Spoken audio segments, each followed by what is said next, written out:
the theory here was Bob and I were going to chat about, I don't know, history, technology, the world, future, and then whatever questions, discussion you guys want to initiate. I'm putting Bob on the spot to answer all the questions because you've heard enough from me. But I'm curious to start off. So, you know, you're famous for the whole Ethernet thing. So I'm curious, how did you get into the networking world and business and so on? Well, I followed the standard procedure that I recommend all grad students do. I went to grad school and I asked them where the money was. And they said, well, this agency called ARPA is sponsoring this networking stuff. How'd you like to do that? I said, okay. And that's how I got into the networking business. So where were you in? I had just graduated from MIT and I was a first-year grad student at Harvard. My relationship with Harvard lasted about a week. We immediately decided I was an engineer and they were scientists or mathematicians. And then it got really ugly. And so I went back and I got a job at MIT doing my, working on the Arpanet for a PhD that would eventually be awarded by Harvard University, but not without having been rejected famously. So which department? I mean, Harvard certainly didn't have a computer science department. No, it was called the Division of Engineering and Applied Physics. And it's now called the School of, Harvard doesn't like engineers. So when they named their engineering school, they couldn't call it the School of Engineering. They call it the School of Engineering and Applied Science. It's science snobbery. That worked there. So why did you end up going to Harvard graduate school? Well, can somebody get? Well, these are easy questions. Thank you. I was graduating from MIT, and I took advice as to what I should do next. And my wife had a job at MIT, so I couldn't leave Boston. And then other folks recommended that if you spend 5 years at MIT, you should spend time somewhere else. So what better else than Harvard, which is right up the street. So that's why I did it. I didn't pay attention to this engineering science thing, which eventually flared up. After a week, you said. And let me tell you how I did it. So I'm taking this course in finite math. They called it finite math. And one of the topics was Turing machines. And we were writing Turing machine programs and proving things about them. But I had been at MIT, I had a full-time job. But when I went to Harvard, I had an NSF traineeship, which meant I didn't need to have a job. So I had 40 hours a week I didn't know what to do with. So I wrote a Turing machine simulator so that I could run my programs. And I proudly brought this into the math professor, who promptly got angry with me for being an engineer. You're supposed to prove theorems about these things. You're not supposed to build a simulator. And he was the guy that I eventually ran afoul of. He made me as a summer project, just to punish me. He made me prove the computational equivalence of Turing computability, recursive function theory, and the lambda calculus. Do you think he had ever seen a Turing machine run? No. Okay, just asking. The other thing I had wrong with, that I ran afoul of him, is that we had to do proofs. And I thought the purpose of proofs was to persuade people as to the truth of the proposition. And what better way than having long proofs with multiple attacks that proved it 6 ways or 3 ways. So I wrote really long, multiple proofs. And he said, no. The goal is to have the shortest possible proof like this. So he graded me down, and it was hard. But eventually I got out of there. So when you were at MIT, had you done things like Turing machines in your MIT life? No. It was electrical engineering and industrial management. Okay. So what I did there was, there was this guy, a guru, his name was Jay Forrester. He had invented a thing called core memory, which made him famous. He also invented a thing called systems dynamics. So imagine a guru inventing a programming language for modeling systems. Does that sound familiar? And so I was a Dynamo programmer as an undergraduate, simulating cities and countries. And Jay got into deep trouble because his models had pessimistic results. The Club of Rome was one of his the famous negative result. And so Dynamo became unpopular. And so who set him up for the Club of Rome story? Was that the World Bank or something, or what was? I don't know. But so there were a bunch of people at MIT who were like trying to encode, this is how the country XYZ works. And they're still doing it. It's called systems dynamics. There's still professors at MIT doing this. And the key essential observation of Dynamo is the feedback loop. Right. So you create variables and you show how not only do they go this way, but they go this way. And that was the breakthrough in Dynamo. But were they taking actual data? Like, this is the economy of Italy and this is its input, that's its output. Data collection was part of to feed the model. So do you know what went wrong? I mean, as in, why did it, From the looks of things these days, that the model was completely correct.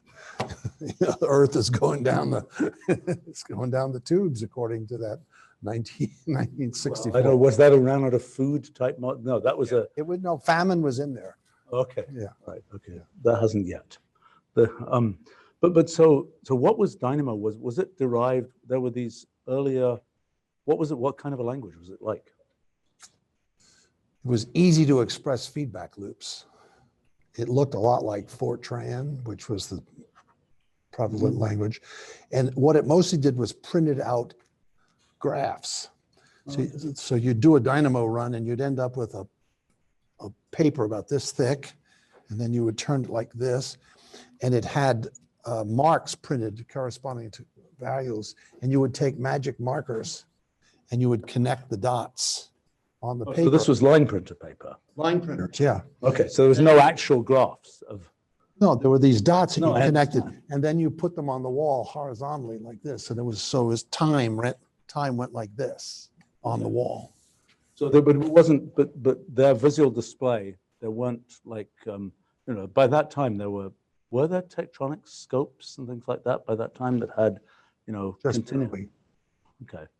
So I didn't know that was a technology. The magic marker, join the dots. Yeah, you'd get your printout and you'd go through and connect the dots, and then you'd tear off the graph and you'd put it on your wall. So when it represented feedback loops, was it kind of a declarative type thing where it said this depends on that? Coefficients. Okay. So part of the design was the establishing, and that's why you did data collection, to establish the coefficients. So were they really big programs? I mean, did it have sort of an organization scheme for big programs?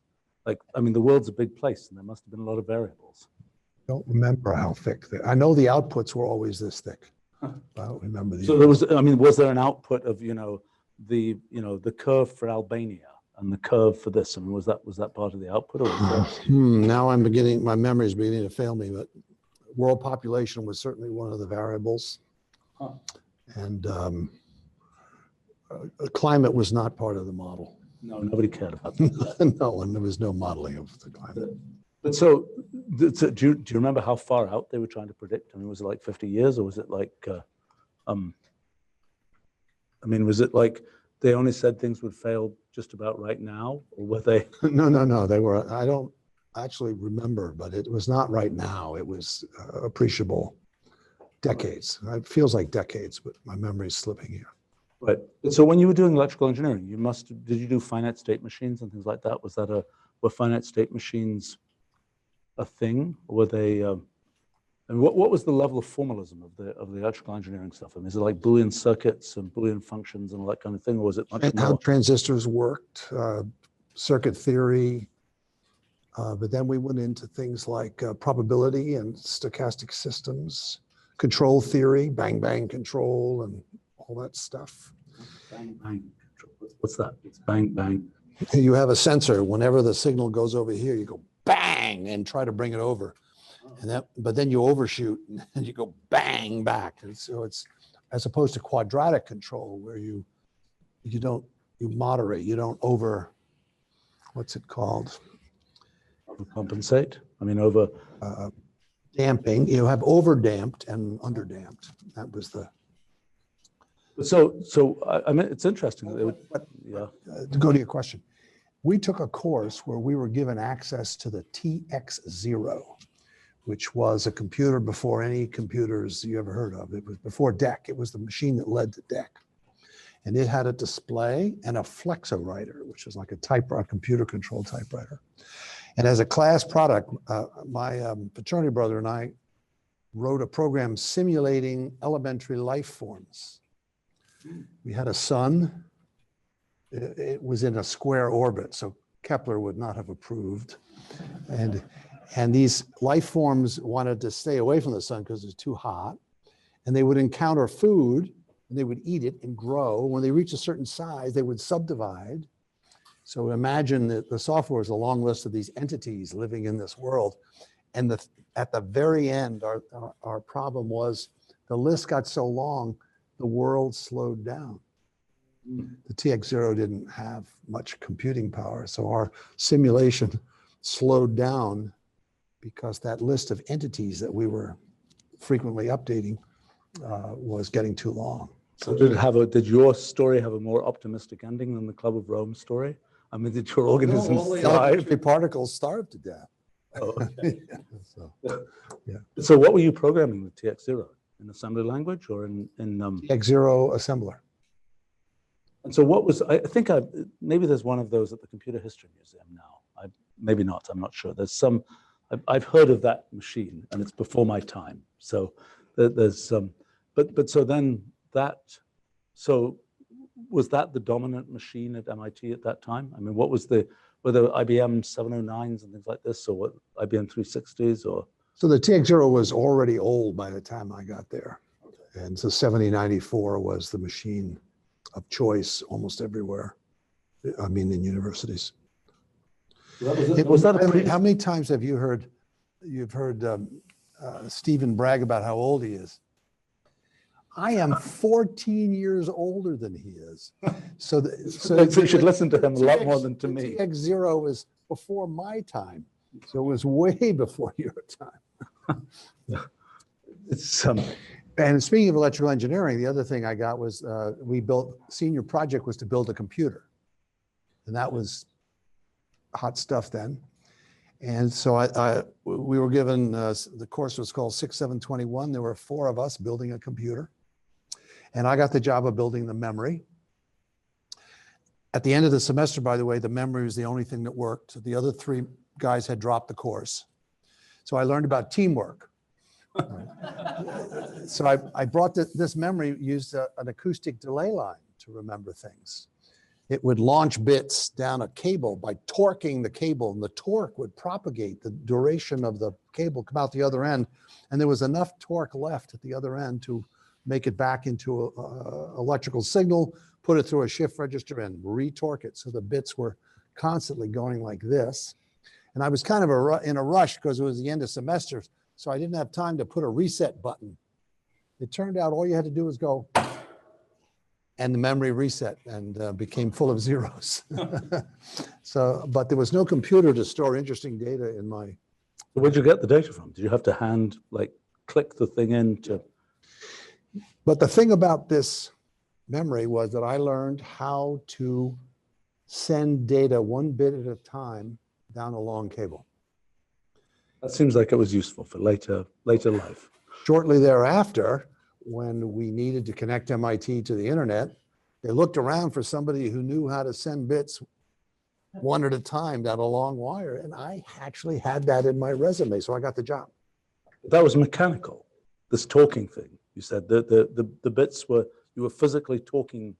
No, there was an actuator, an electric. You would turn the 1 on and it would go like this, and you turn a 0 and it would go like this. Yeah, right. I mean, the actual propagation. I mean, there isn't a mechanical Ethernet, right?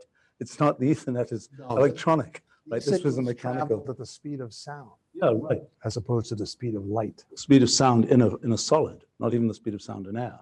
That's right.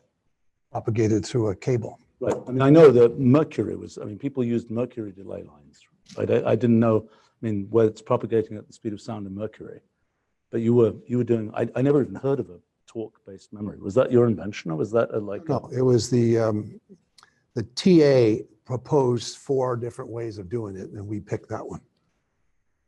Okay. That's, so okay, so then that was the MIT experience. So you go to Harvard, and pretty soon you're back at MIT trying to connect it to the internet or the Arpanet. Right. And I spent 4 years doing that. Did the hardware for connecting the PDP-10 mini computer into this refrigerator-sized packet switch that I got number 6 on the internet. And so my job was to connect that, the 11th packet switch to this PDP-610. And then I worked on a protocol called Telnet. Do you all know about Telnet? But it was new in 1970. These guys probably have used Telnet. Have you not connected to, through terminal interfaces? Terminal thing on. Yeah, right. What's the relationship between that terminal thing and the original Telnet? It is the front end of a Telnet that talks to a Telnet server in a kernel somewhere. Okay. And it's horrifying that it's still around, but we fought about it in 1970. And one of the funny things is there was a disease called cybergammaphobia, which was an inordinate fear of Control-C. And this was a Telnet problem because Telnet hooked into the operating system, which was used to getting characters. And it was used to paying attention to see if the character was Control-C. And if it was, it would shut down the process and put you into normal mode. So we're all building these Telnets, and every once in a while, a Control-C would come zipping along, and it didn't do what you wanted it to do. It just shut down the process and put you back into the normal character mode. So it didn't have a quoting mechanism for. Well, the quoting mechanism was invented 2 days later, and then, but then someone said the idea, this should be bit transparent. These should be packets of bits. They shouldn't be characters. And so cybergammaphobia went away. So wait a minute. So which year was this that you were? 70 to 72. Okay. So that was, so you said that was host number 6 on the Arpanet or something? And then I went to Xerox in Palo Alto and I got host number 11. I'm not host 11, switch 11, packet switch. But when I used the Arpanet, you would go, I started using it in 1976, I guess. So yes, I'm not as, yeah, right. I'm not sensitive. You would type @O and then like a 3-digit number. That was like MIT was 236. The MIT MC computer was 236. Was that the same set of numbers as your number 6, or was that a different set of numbers? Those were host IDs. Those were host numbers. So the host numbers was the packet switch number plus the port number on the packet switch. There were 4 ports on the packet switches. So when I typed 236, it was actually 2.36 somehow, or was it? The thing, sometimes the numbers were in decimal and sometimes they were in octal. So I don't remember which is which. Like the 11 number that I remember vividly, I don't remember whether it was decimal or octal, but it was roughly 11. So how were these things? I don't even know so what was the Arpanet originally? What were the actual wires of the Arpanet? The long distance cables were very high speed modems that ran at 50 kilobits per second, provided by AT&T, point to point. And so my refrigerator had 2 modems coming out of it, one going to Harvard and the other going to BBN. And then they had packet switches and they had modems that went a lot like the graphs that were on the wall here yesterday. So I mean, so these were leased phone lines, basically. The actual backbone of the thing was. And was that did it go outside the US yet at that point, or was it still just a US? Shortly thereafter, they went to Hawaii and London and But then it spread pretty widely, pretty quickly. But so, okay, so then there was this thing which was, so it was a modem, and you would, you know, like connect to it. So you were talking about Telnet, actually. Yeah, And so that was you would send packets into this switch with an address on them, and it would route them from switch to switch toward that address, and would pop out the far side. So this was after the time of pure characters. There were packets by this point. The the characters were still there going to the desktops. The packets were among the switches. So the Telnet would take the characters and put them in packets and then send them off through the network. And the goal of the internet, explicitly goal of the internet in those days, was to send a character across the United States and back in under a half second. So imagine an army of grad students working every day to achieve that goal. A character. And by the way, they were 7-bit characters, not 8. They hadn't figured out the 8th bit yet. They were ASCII. They were not, there was no EBCDIC. Oh no, there was some, ASCII was the standard, but there were a bunch of IBM computers around and they all preferred EBCDIC. So, well, okay, so these packets, how big was a packet? I mean, was it a fixed size, or was it? Variable size. The big ones, I think, were 4,000 bits, something like that. And so 4,000 bits. So, but I mean, were there bytes in this? I mean, they were. The byte was emerging. These machines all had different. The 7094 had a 36-bit word length. So you'll notice that 8 doesn't go into that evenly. And the PDP-10s had 36-bit addresses, but there were 15-bit addresses and 24s, but the byte was coming along. People had we thought of byte as a storage unit and bit as a transmission unit. And so we didn't talk bytes, but they had to be bytes eventually. So in the front of these packets, there were a sequence of addresses, which for every one of these switches, it would say, go this way at the switch, go that way at the switch. One address. There was one address, and then each of the switches had a routing table to which it would present this address, and it would tell it which port to go out on. I see. But so how did the routing tables get distributed? There was a distributed algorithm among the routing tables. They talked to each other, and they built the shortest route in this distributed algorithm. They knew what machine they were connected to. So they put out, I'm here, and then everyone knew that they were 1 hop from me, and then the next guys were 2 hops from me. So there was an algorithm that ran among these, a distributed algorithm among these IMPs, they were called, interface message processors. I remember the IMPs, yeah. So the IMPs had a cool algorithm for establishing a route table in every router. And then you would come in with your packet and it would know exactly where to send it. So who had invented that? I mean, at that time, graph theory was not yet a widely, I mean, people didn't talk that much about graph theory, did they, in those days? No, queuing theory was more important than graph theory. And the IMPs were built by a company called Bolt, Beranek, and Newman in Cambridge, Massachusetts, funded by ARPA. But then UCLA and SRI and other places joined the team. So was there a particular, I mean, you know, the distributed algorithm for, you know, sort of arranging graphs and things sounds very modern. I mean, I wonder whether the current, I don't know what is it, BGP routing or whatever the heck it is it still using the same algorithm that was used back in? Been changed 100 times and probably got better. It's hard to say. But one day there was a memory failure, and one of the routers came to believe that it was 0 away from everybody on the network. And so immediately all the packets started heading toward Harvard because they had the broken machine. And they, of course, the feature is when as we discussed earlier, when the routers fill up with packets, there's nothing you can do but throw them away. Right. So, okay, so by this point, so by 1974-ish, you've successfully connected MIT to the Arpanet. And Xerox. How did you get involved with Xerox?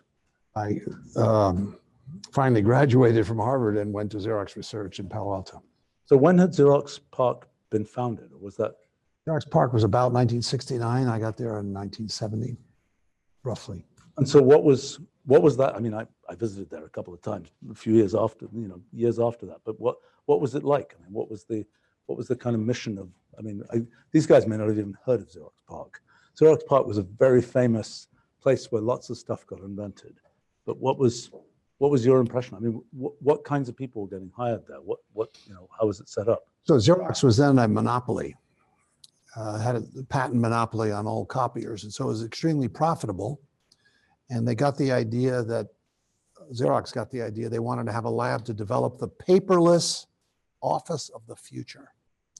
And where would they find people like that? They went on a personnel search and they found a guy named Bob Taylor, a graduate of the University of Texas, I might say. And he had been running ARPA research for computers.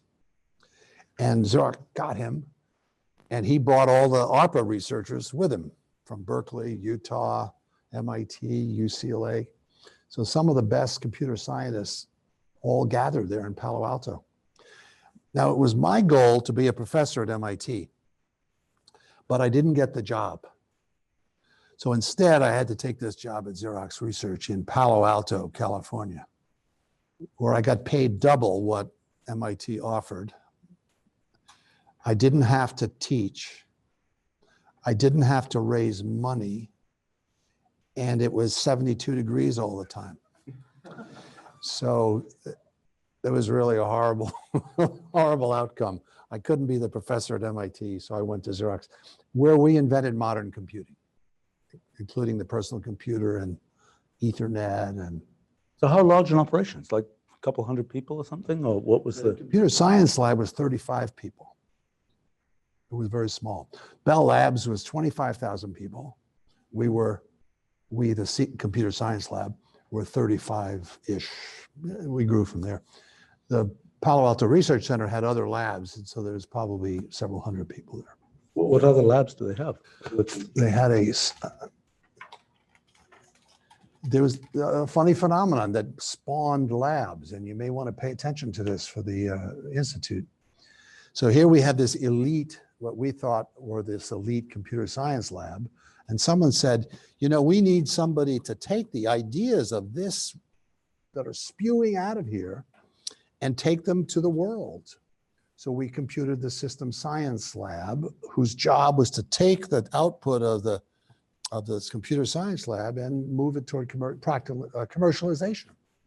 But of course, Xerox at that time hired the very best people to work in the system science lab, and they'd be damned if they were going to take ideas from other people. So they started generating. So then someone at Xerox says, we need somebody to commercialize this output. And so they created the Advanced Development Laboratory. And it went 2 more times. And the trouble was they kept hiring really good people. I guess you would call them feral cats who want to do their own stuff. They didn't want to do stuff handed to them by obnoxious people in Palo Alto. So it was hilarious. So did the system sciences, what are we calling it, did they actually produce things that one knows about, that Xerox successfully commercialized? Or my impression was Xerox never really commercialized much at all that came out of PARC. Maybe that's not true. It's approximately true, but one of the big success stories was laser printers. Right. So I got to write the first operating system and the first networking for the first laser printer. That's cool. It was very cool. It was a non-preemptive operating system. Xerox PARC preferred non-preemptive operating systems. To this day, I don't know why. I guess they're simpler. Yeah. So when was the first laser printer? What kind of hardware did it have inside it? 1974. So they took Ron Ryder and Gary Starkweather built it. And as I said, I gave the relatively small job of the OS and the networking. You could only print on this printer with Ethernet. And that helped us spread Ethernet because everybody wanted to print on this printer. So they had to get Ethernet on their PC. So they took a page per second laser printer and they tore off the top, which has a light that shines on your paper, and they put a rotating laser there. You mean a copier? You said laser printer. Yeah, you said laser printer, but that was the end result. Yeah, right. Yeah, I'll do that from time to time. No, they took a copier, a page per second copier, tore off the light stuff at the top, put a rotating laser on it, put a character generator next to the laser, and then put a network next to all that. So we would send our documents. These documents were in the forerunner of PostScript by the guys who invented PDF. Was invented at Xerox. What was it called? I forget what it was called. But in any case, from our PCs, the Altos, the world's first really cool PC, and we can fight about that, you would hit, we invented P. You know, you hit the keyboard and you go P, and your document down the hall comes out the printer. We did that. And it went, so we wrote a little piece of software on the Alto that would take PDF documents. They weren't called PDF then. They were called Interpress, maybe. No, I think it was even, I think Interpress was later than that. I'm not sure. Okay. We had a language in which documents were created. Oh, a lot of them were created by a program called Bravo that was written by a guy named Charles Simonier. And Charles had been the networking guy before I arrived, and then he gave all the networking stuff to me, and he went off to write a text editor, a WYSIWYG text editor. Yeah, fancy. He went on to write Microsoft Word. And Charles is the fourth billionaire out of Microsoft. He lives next to Bill on the lake. Why didn't I do the Bravo and give him the networking? Yeah, so WYSIWYG editing was invented at Xerox Research. So, I mean, and that was also Smalltalk and so on. The Alto had. Smalltalk was there also. So this Alto machine, just you know, it had a black on white screen, as I remember. Maybe that was later. But it was before that. You know, every screen had been like a CRT, which was basically black with characters being put on it. Green characters. Yes, but this was a bitmap display. Yes. Where people typically made it look like a piece of paper. Yes. With So this is a story. In order to display things on this beautiful display, you needed fonts. And so Xerox Research decided to become experts in fonts, and every font in the world got developed there. So Steve Jobs gave his commencement address at Stanford University, and he told a little fib about fonts. I love the guy, but anyway, he told a little fib, and we'll forgive him his fibs. He said that he took calligraphy at Reed College before dropping out. And as a result of that, the Macintosh had fonts. Okay, what was the actual lineage? No, he visited Xerox. He saw the Alto with the fonts there. He hired away the engineers who helped build that to help build the Macintosh. They brought the fonts with them. It had nothing to do with Reed College. But it was a cute little story about how cool it is to drop out of college. Didn't Next, maybe I've got my geography wrong, but when Next was in Palo Alto, it was like 3333 Coyote Hill Road or something. Wasn't that basically where Xerox PARC was, or have I got my geography? Xerox was at 3333 Coyote Hill Road, but Next wasn't there. I think it was. We should check the history. So I remember going there. Well, I wasn't there, so I'm pretty sure, because I'm pretty sure driving there and trying to find it on a map, it was like, I think so. Okay. Maybe I'm wrong. Let's make a note on that. Yeah, right. Yeah. But okay, so I mean, who initiated? You said the feral cats didn't want to do what the management said they should do. Who was driving the Alto and things like that? Well, you've never heard of him. His name is Butler Lampson. I've heard of him. He's been at Microsoft for 25 years, but before that, he was at DEC for a long time. And before that, he was at Xerox PARC, where he was the leading light, in my opinion. Before that, he was at, he had a startup that failed called BCC, Berkeley Computer Corporation. And before that, he was a professor at Berkeley. And Butler is an amazing guy, still is. But he taught me something. You are not obligated to change your mind just because you lose the argument. Because Butler Lamson could win any argument he entered, even when he was wrong. And so whenever I lost an argument to Butler, I would reserve judgment, at least until I got 100 feet away from him. And Steve Jobs had the same quality, which is you had to get away from him, or you were obligated to change your mind to whatever he wanted you to believe. So where did Butler Lamson get the idea of doing this kind of personal computer thing? From the ARPA community, where that was beginning. So the plasma panel was being developed right here in right here. Yeah, in Illinois. Plato. Yeah. So there were a bunch of activities, and Butler sort of integrated them all. One of the keys was the development of the Intel MOS memory, a chip. I think it was called the 1104. It had 1,000 bits on it, one chip, and they got 1,000 bits into it. And so we started building, but under his leadership and a bunch of other people involved, First, we built a PDP-10 clone using memories, using this 1104 chip. And then we used, when I say we, I mean Butler mostly. And then we used the memory cards from the Alto, from the PDP-10 clone to build these PCs. So that was a big breakout, was that MOS chip. It was a dynamic RAM. You had to refresh it every once in a while, or it would forget. So, I mean, these 35 people that you talk about, so this whole Alto thing got put together by 35 people? Yes. That whole ecosystem? Yes.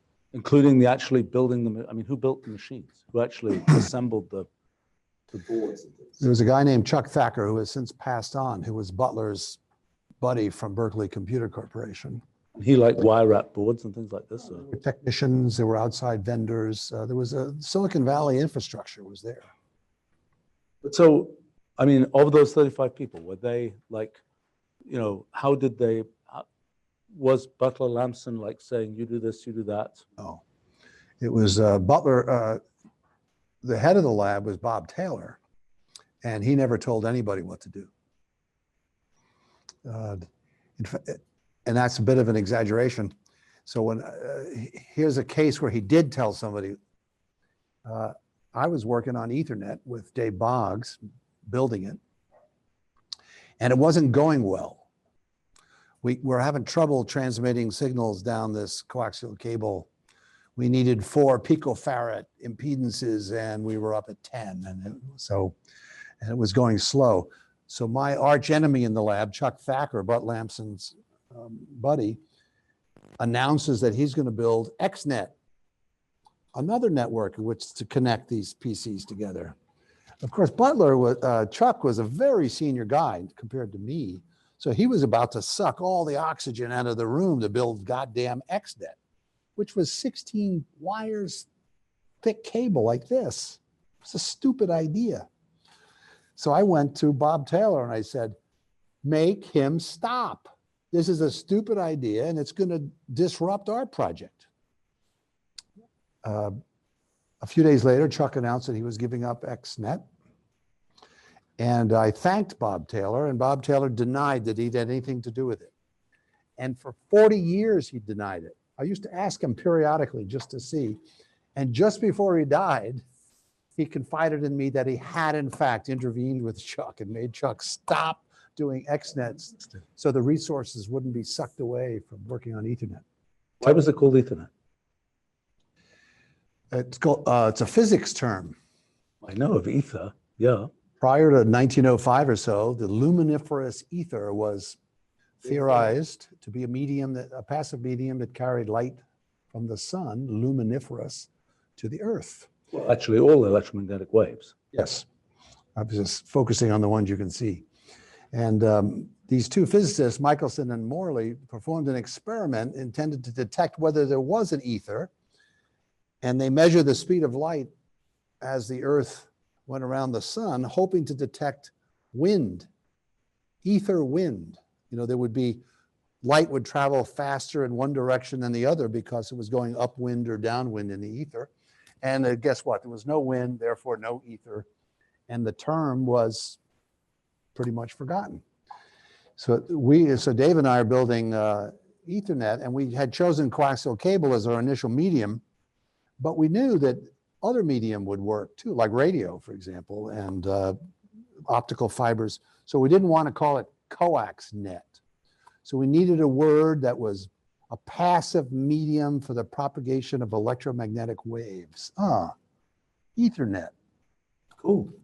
That's where I got it from. Of course, it hurt us initially because in our building, not in the computer science lab, but down the hall was a guy named Bob.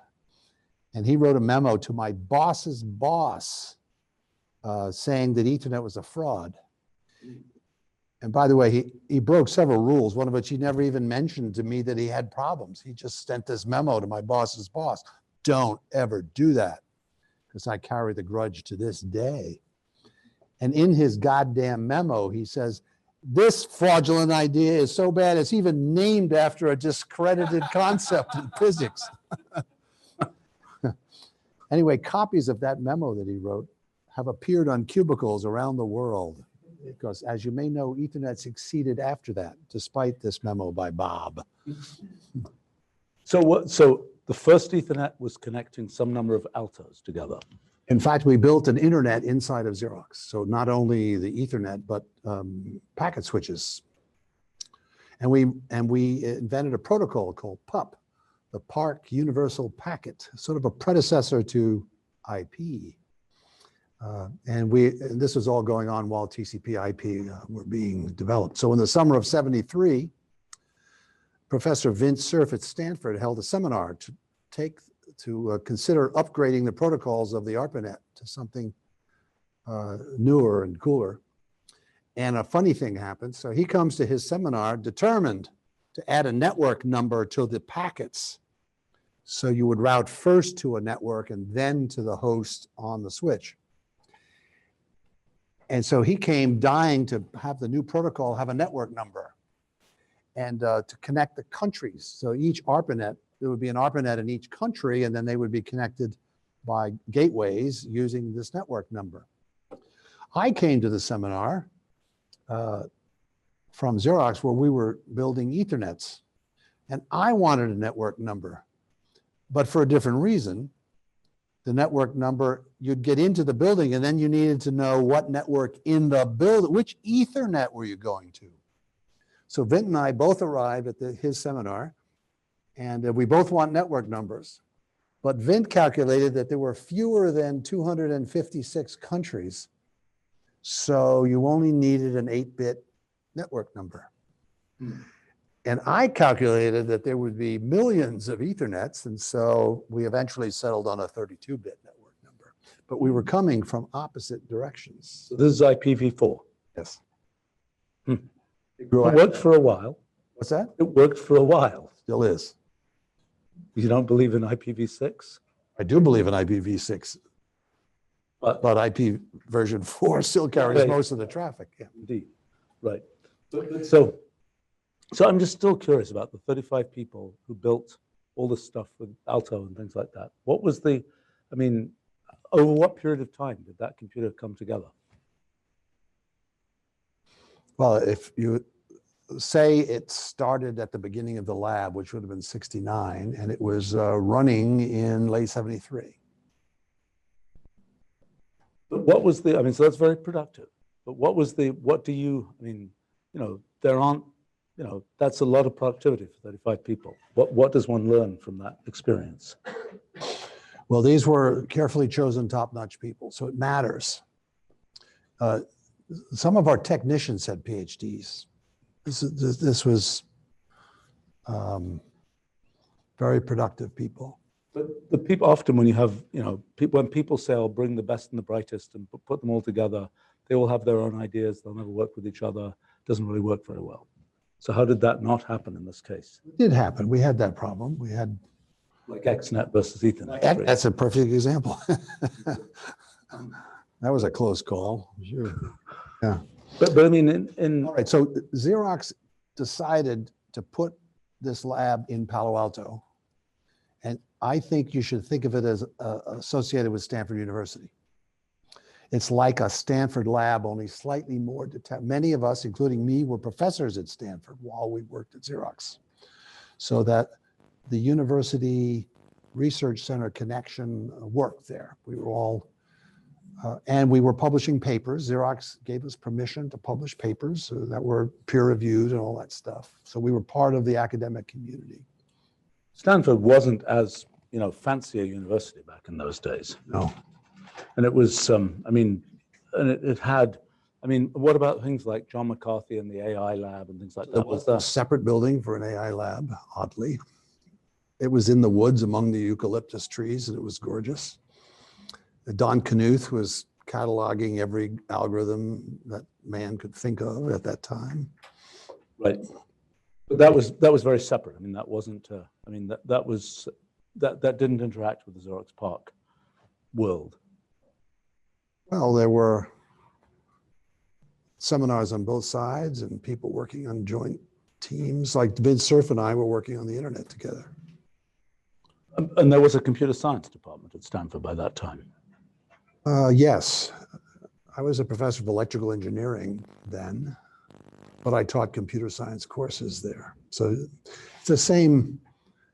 Many universities have the same problem. They have this computer science department, and then they have this computer engineering department. So the University of Texas has an electrical and computer engineering department, but it also has a computer science department in the School of Science, as opposed to ECE, which is in the School of Engineering. So when you were teaching computer science, what were you actually teaching in those days?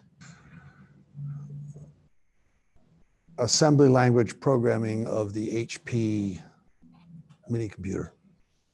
That was the first 2 years. And then Stanford let me teach the course I wanted to teach, which I invented, called Topics in Distributed Computing. And everyone wanted to know what distributed computing was. That was a term we used at Xerox Research a lot. And after 2 years or so of teaching topics they let me teach Introduction to Distributed Computing. I got promoted, so those are the courses I taught. So when you were teaching like assembly language programming, what did you actually teach? Like when people teach programming, I don't even know. It's like, here are the instructions. The instructions, all right. And write this program. Here's an example of a program. Load, store, multiply, divide, start, halt, the halting problem.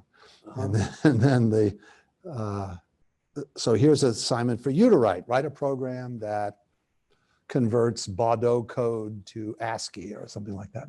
Was that a typical thing, or did it get like, was quick sort like a standard exercise? Yes, write a sorting algorithm. Yep. Yeah. So when you were teaching topics in distributed computing, what actually was that? Was that about networking, or was that? The survey of all, of many, if not all, the systems of interconnected computers, like the ILIAC 4 and the CDC 6600. So I went through each of the prominent multi. No, the 6600 was multi. The ILIAC 4 was a grid of processors. 6600 was a bunch of processors in the. I didn't know that. I used 6600s, but I had no idea. I just sent Fortran programs into them. Should have taken my course. You would. Yeah. So it had a multiprocessor architecture. Yeah, and I taught a spectrum. I said, here's high performance computers and the fabrics that connect them together. And here's the Arpanet way over here connecting computers at great distance. And there's systems everywhere in between. And I proposed that there was a conservation law, that the speed times the distance of communication was constant. And it was sort of constant, but time changed the parameter. So, okay, so in those days, when people were doing these interconnections between computers locally, what were they, are those like, I don't even know how those worked. Were those like buses and things like this, or were they direct, was it similar to the? All different kinds, but include buses especially. And that debate goes on today. The fabrics of these GPUs and supercomputers are novel, and they debate various algorithms of interconnection. Right. So when people were taking your distributed computing course, did that like spawn, I mean, can you take the genealogy of people who took that course and plot it into sort of the distributed computing of today, or do you not know who took the course? Well, that's funny because in 1975, Stanford was offering video courses to Silicon Valley. So half my class was out in TV land, you know, at Intel and HP and so on, and Apple. And the other half were in the room. And there was a TV camera up there coming down on my pad of paper, and there was another one here, and it was very, very cool. Yeah. That meant I only knew about half the students. And I remember, to your question, this young man came up to me all flustered one day at some public event, and he said, "You gave me a B, but I founded XYZ Corporation, and we are now big and successful despite that B you gave me." One of my students was Judy Estrin, who became the CTO of Cisco. Yeah. And interesting. So, okay, so you did, so Xerox PARC for a while. And then you started 3Com. Is that right? Yes, I left Xerox in 1979 to start a company. And so what had happened by then? I mean, so the Alto was up and running, Ethernet was up and running at PARC. So Xerox had an internet inside. And the second half of my 8 years there, I was in a group to commercialize what had been developed, another one of those entities whose purpose was to commercialize the great ideas coming out of CSL. And I was the manager of system architecture, and we were designing a new Alto and a new Ethernet. So instead of running at 2.94 megabits per second, the new one, which we were going to call the Xerox Wire, by the way, ran it. We figured it would run between 10 and 20 megabits per second. We weren't sure.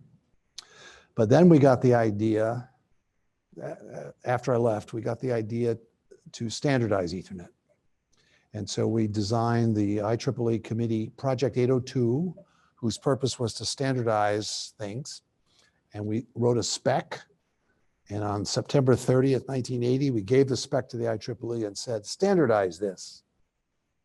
And of course, IBM and General Motors both noticed this. And they showed up at the IEEE with their own protocols for networks. So it was Ethernet versus the IBM token ring versus the General Motors token bus.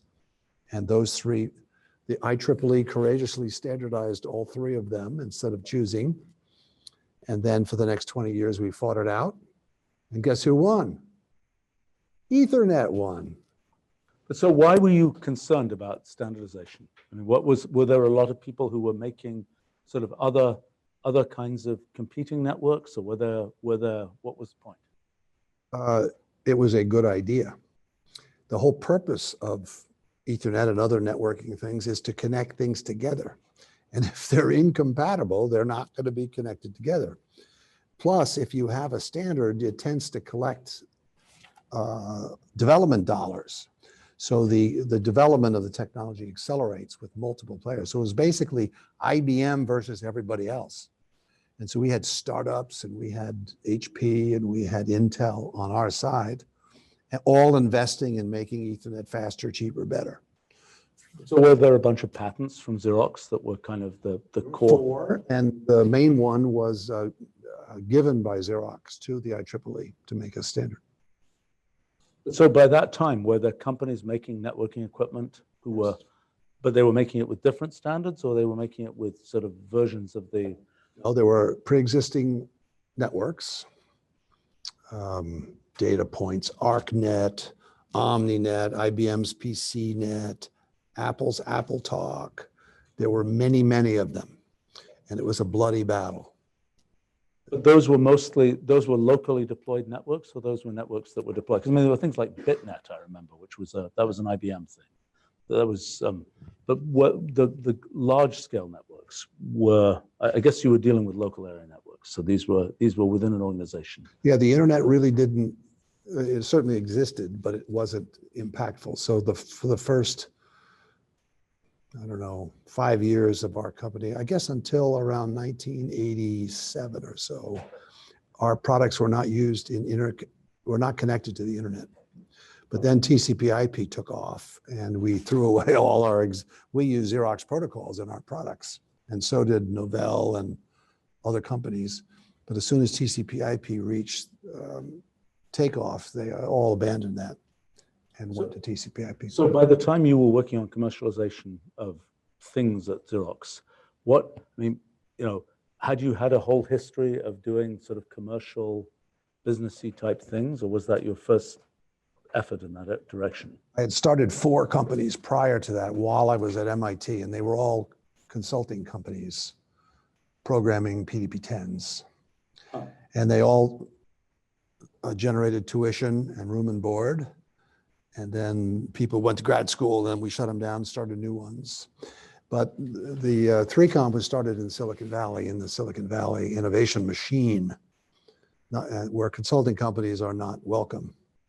And so when you were doing these consulting companies, was it mostly you, or was it you plus friends of yours, or was it? Yeah, there was usually 3 or 4 or 5 people. And how did you get business for those? Through professors. All the professors had companies, and they would recruit us to. So they would subcontract to you when they got some gig. And so what kinds of clients did you have? We had one company called Computility, an early offering of a computer utility using a flock of PDP-10s, and we were PDP-10 experts.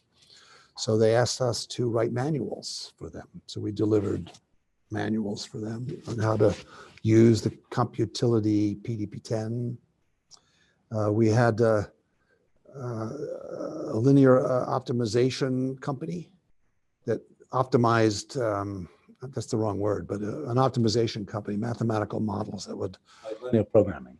Linear programming is the term I was looking for. And I didn't write any of those. A guy named, what was his name? He was really good at it. Anyway, our principal employee who wrote most of the programs spun off his own company, which was very successful. So you were CEOing these things? We didn't have CEO is a recent term. I know it's a recent term. Yeah. Who was the president of those companies? They were partnerships. Oh, okay. There was no partner, no president. So was that unusual among students to be doing those kinds of things, or was that like everybody on the hall would have their own company? It was pretty unusual. So today MIT has 20, I've recently taken a job at MIT. So I'm a research affiliate there. So I'm back there again for the 4th time. And the first couple of times there was no entrepreneurship activity to speak of inside. I mean, the professors were doing it outside, but they didn't have demo days and stuff like that, which are quite popular at universities these days. So I would have to say it was pretty unusual. Okay, so you'd had a bunch of experience actually running stuff by the time you were doing the commercialization things. Completely different. The consulting companies like we had and 3Com were completely different. 3Com was a bloodthirsty Silicon Valley startup and knocked things over, did a lot of damage on the way to succeeding wildly. So were you CEOing that, or was that? I was CEO for the first 2 years. And then we recruited my adult supervision. And then when he joined, there were 12 of us. And when we kicked him upstairs, Bill Krause is his name, we kicked him upstairs to chairman, there were 12,000 of us. So he did good. Okay. Yeah. So when you started 3Com, was it a like venture funded type thing, or was it a spin-off of Xerox, or what was, did it have IP from Xerox? It was definitely venture backed, but it spent a couple of year and a half, or maybe 2 bootstrapping, profitable. And it had a consulting business. And then we won a big customer, Exxon, who paid us $750,000 to develop 4 products for them and let us own the products. So then we turned around with those 4 products to the venture community and raised venture capital to advance and market those 4 products. So the products they wanted were for their internal networking and things, or they were something completely different? It's a really long story, but Exxon once tried to start a bunch of startups in Silicon Valley, and it was one of those that wanted us to develop products, but subsequently all those startups died, and Exxon went back to oil and gas where they belong. Fair enough. But so, okay, so the 3Com gets started and you're CEOing it, and that's 0 to 12 people, so to speak, in your period. Is that right? Or is that Another year, so maybe 25. Bill came on as president and COO, and I was chairman and CEO, and that lasted a year. I didn't think it was going to go that way. The day my board of directors informed me that I was no longer the chief executive. They did that to me twice. you mean they brought you back and then they did it again? I never left because I took a week of feeling sorry for myself, and then I went back as they wanted me to be head of sales and marketing. So I did that for 2 years. I went from 0 to $1 million a month. That was and then we went public. So did you stay involved with 3Com for a long time, or was that? Yes, 13 years. That's not a long time for you. You say 36. I can only say 13. But during that period of time, I mean, so what were were you running technology? You were running sales and marketing during that time, or what? Well, up until 84, first 2 years before 84, I was head of sales and marketing. But then I started the software division, the Workstation division. But most of our success was in network products, in particular Ethernet products. We dominated that market. But so you say Workstation, did 3Com build a workstation? I mean, It was called a 3-station, and it was my division did it. We sold 100,000 of them for $2,000 each, and then we canceled it. The company canceled it. Yes, because it turns out that it was by that time small potatoes for 3Com. It sounds like a big number, right? 100,000 times 2,000. That's a lot of money, but not. So this must have been the time that Sun and Apollo and HP and things were getting into the workstation. Was indeed. Was the 3-station at the leading edge of that, or was it part of the pack, so to speak? Part of the pack. And it was, I mean, a lot of those were like Motorola 68,000 and things like that. Was it in the same kind of thing, or did you have your own? The specialty of this machine was it didn't have a disk. It just sat on the network and booted up over the network, and then it ran like a PC, except it had no diskettes and no disks. And one of the funny outcomes of that is it didn't make any noise. So people would hit stop, and it wasn't making any noise. So they kept hitting the buttons because it wasn't making any noise. So we had to put in, it had a little speaker on it. We had to put in a noise generator to mimic the floppy disk. So it was like a thin client like computer with them. Larry Ellison called them network computers. What did Scott McNeely call them? Yeah. But so that must have been later. The Java, by the time it was. But so I mean that whole technology. I mean there was like a friend of mine, former student I guess of mine, Rob Pike, had built this thing at Bell Labs.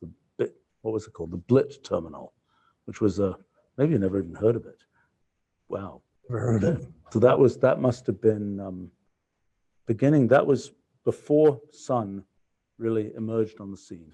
And it was a connect through phone lines, and its whole theory was it was going to be the bitmap terminal that would have all the compute done on the server side, and it was going to, get people to spend more on phone calls and phone lines.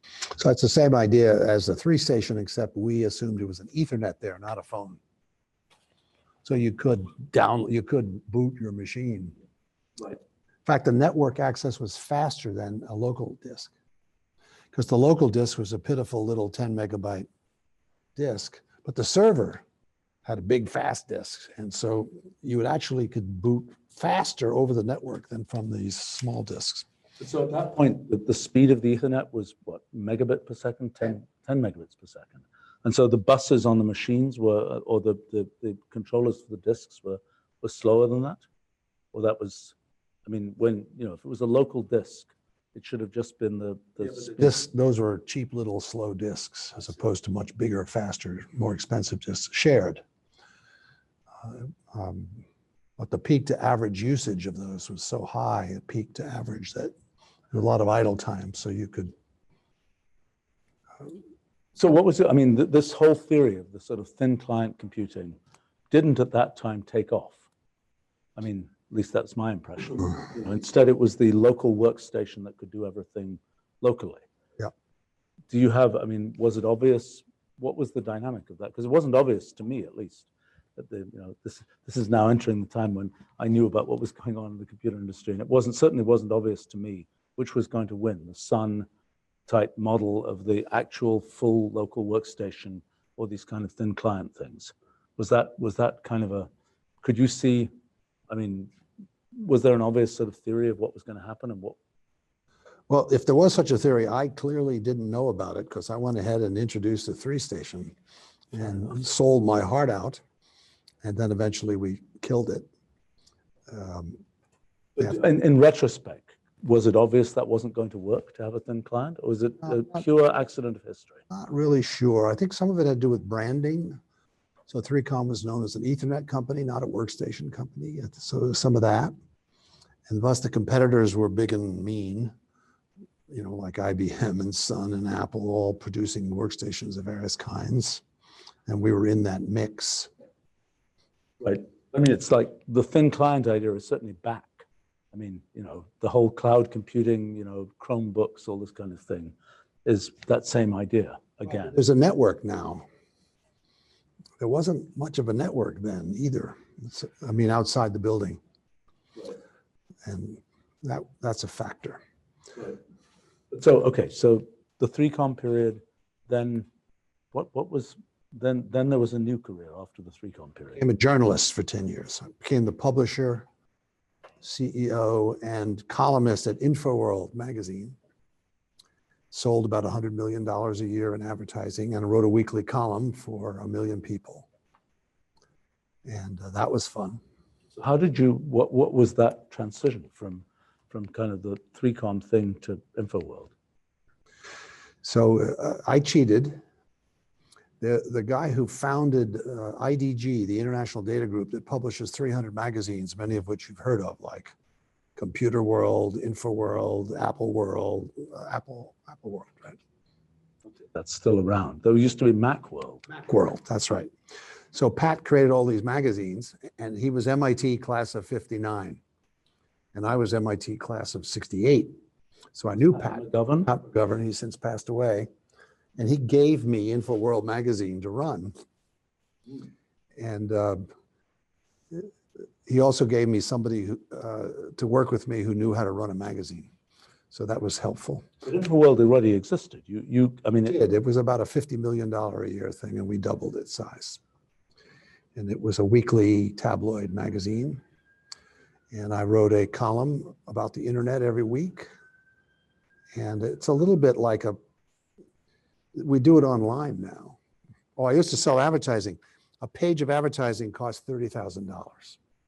So my favorite thing was to sell a spread, 2 pages, that's $60,000, times 51 weeks per year. That was my favorite thing to sell, as you can see. It was worth going to New York to sell that one. So how did you sell those things? I mean, you know, different magazines had, you know, different kinds of funky ways to sell advertising. Did you have funky ways to sell advertising? Or IDG knew how to sell advertising, and Pat had a publishing university. So the first thing I did when I arrived at IDG was go to his 2-week-long publishing university, which was first class. And then Pat, every year, would do 3 surveys. He would survey the employees of your magazine, the advertisers of your magazine, and the readers of your magazine, and see how they felt. And if they all felt okay, you'd never see Pat.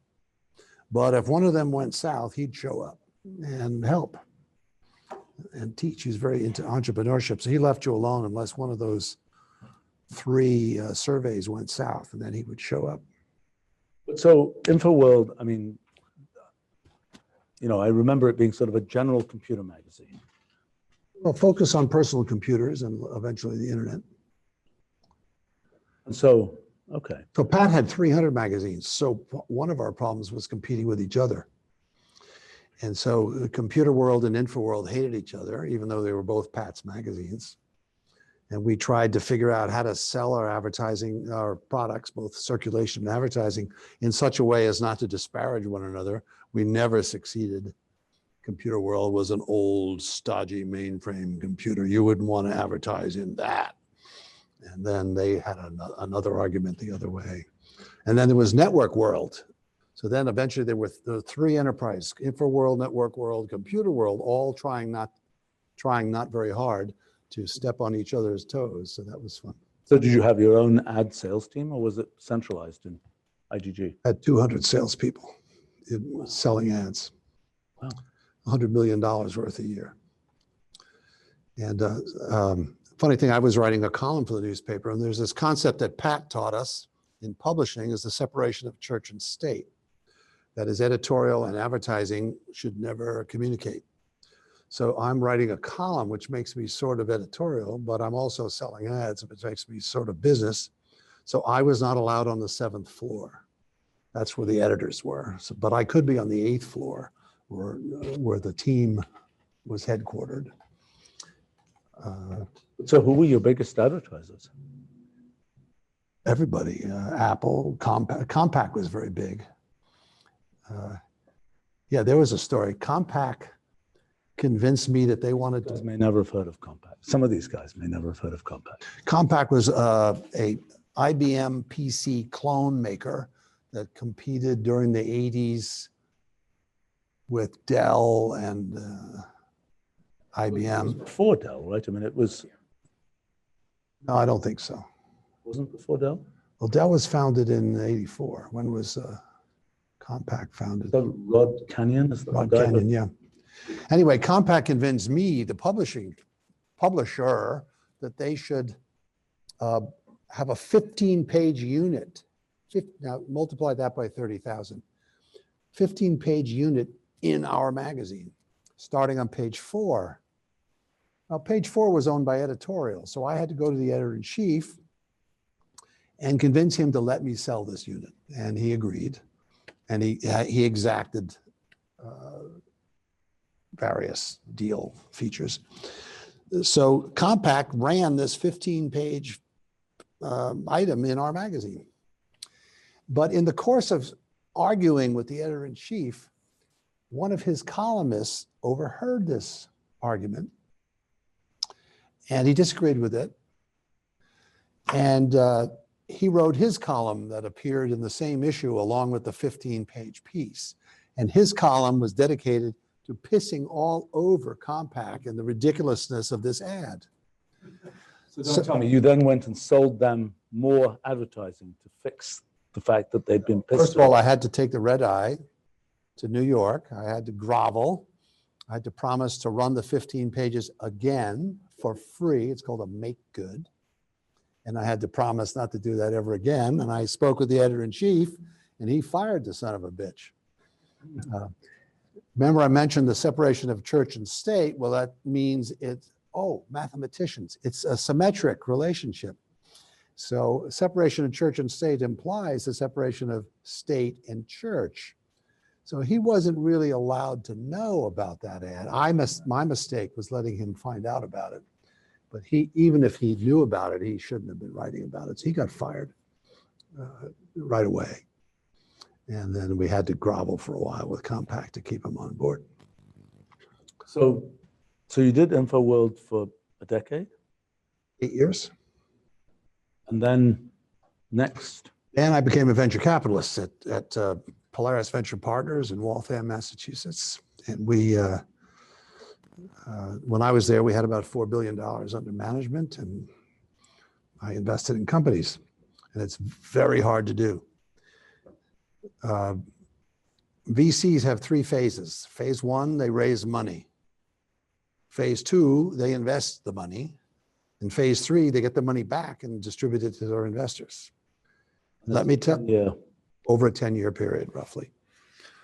Let me tell you, the hard part is not raising the money, although that's hard. And the hard part is not investing in the companies. That's fun.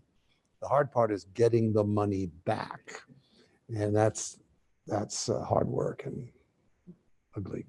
But I did that for 10 years. I focused on energy, energy innovation. So what kinds of companies did you invest in? I mean, what were... Battery company, hydrogen electrolysis company.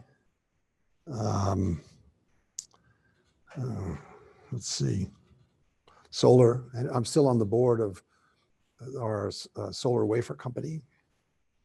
I invested in an algae, what was it called? Green Fuel, an algae fuel company that went spectacularly bankrupt, like that. But the energy companies must be particularly difficult to get to, get returns in 10 years. Yeah, they require much more money and over a much longer period of time than Silicon Valley's used to, for example. So that wasn't factored into when the fund was raised. Was it specifically an energy fund that had been raised?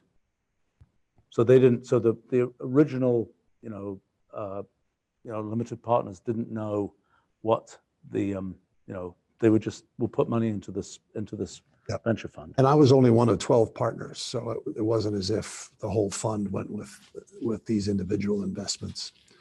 So what stage were you investing at? The earliest possible, seed stage. So this was like a few people in a garage doing algae, for example. And how did you? I mean, like somebody It was in the parking lot, not the garage, but they needed sun. But so, I mean, a lot of these must be like physics-like companies. Like people must have been pitching you fusion companies. It was a little early for fusion companies. But how did you know with one of these companies, how did you know if it was even physically going to work? Like with a battery company, for example. Well, you ask a lot of experts, is it going to work?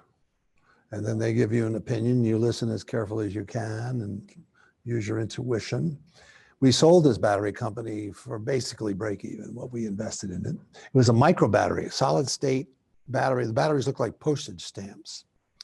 And they were very energetic. And we ended up selling it to Apple. And so here I am. Apple had one condition. They had many conditions, but the one I'm about to tell you is they said, you can't tell anyone who bought this company. We are going to swoop in and move them all to Cupertino. We're going to leave the website right where it is, unchanging. And you are signing a document as a condition of this purchase that you will not tell anybody. So then I show up at partners meeting at Polaris with a check for $75 million and said, here. And they said, oh, who did you sell the company to? And I said, I can't tell you. And that really pissed them off. But we're your partners. Don't you trust us? He said, I signed a document surrounded by ferocious Apple lawyers. I'm not telling you. That was long enough ago that I think the statute of limitation has worn off. So has that turned into how AirPods work and things? I have no idea what happened to it. But AirPods must have some kind of battery thing in them. No, these batteries wouldn't go in airports. They would go in iPhones. Okay. So, yeah. And smaller devices. But I also learned there that this is a very important lesson for those of you investing in material science companies, which is a lot of material science works at this scale, like a postage stamp. But if you try to make it bigger, parasitic resistance takes over and the energeticity of your battery goes down until it's uneconomic. So all these battery investments get made based on a demonstration at a lab at a university that works just great at this scale. Don't invest, because when they try to scale it up, it very seldom scales up. So what were you, I mean, how many companies did you end up investing in? Like dozens or like Dozens. 5? Or, okay. No, not 5, more. And my involvement varied. Some of them were my companies and some of them were my partners' companies and some of them were shared. And so that's a hard question to answer. So, I mean, how many were you like the lead investor in a bunch of them and then you brought along a bunch of other venture funds? And We things? led and took 20% of the company. And, Just for you, not the whole pack of VCs. oh, just for Polaris. Our goal was to own 20% of the company after the A round. And were you typically in a pack where there would be another 10%? We didn't call them packs. That's a little too wolfy. We call them syndicates, which is more mafiosi.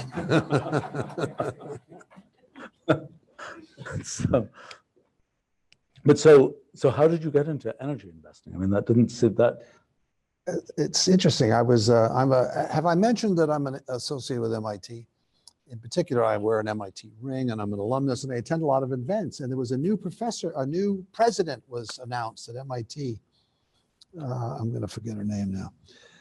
Oh God, senior moment. Anyway, new president, Susan Hockfield. And she announced her priorities. And priority one was energy. Okay. So I, being a trustee of MIT and a good soldier and a team player, said, okay, I'm going to do energy. And that's how I got into it. So how did you? And I'm still in it. How did you learn about it? I mean, how did you, when you said, I'm going to get into it, what was your kind of? So my job was to haunt MIT for people who were doing inventions, having successful research. And for example, I attended Ellie Sacks's lecture on his new method of solar wafer production. I chased him down the hall and we invested in him, and I'm still on the board of that company 15 years later. And that company is a great company, not a great investment. So the distinction, if it takes 15 years, that's not a venture time frame. So when you were investing in these companies, professor has idea, has lab, starts stuff. What was the typical pattern? I mean, was it the professor is going to go jump into CEOing the company, or was it somebody finds a CEO from a pool of CEOs, or what was the typical? All variations, but the most productive ones were adult supervision brought in from outside.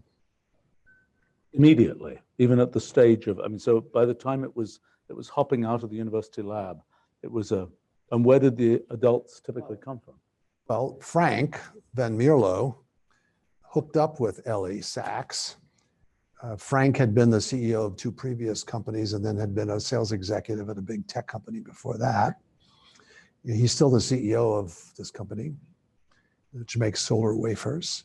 So Ellie and Frank came to me and said, okay, we have a startup and you're a VC, so you're supposed to give us money. And so I did, and then I went on the board and they've been making silicon wafers ever since. But so, I mean, did that dynamic, this Frank person, did they have, I mean, you know, was it like they were brought in kind of, and the Ellie, I forget the name you just said. Sachs. I mean, did they already know each other?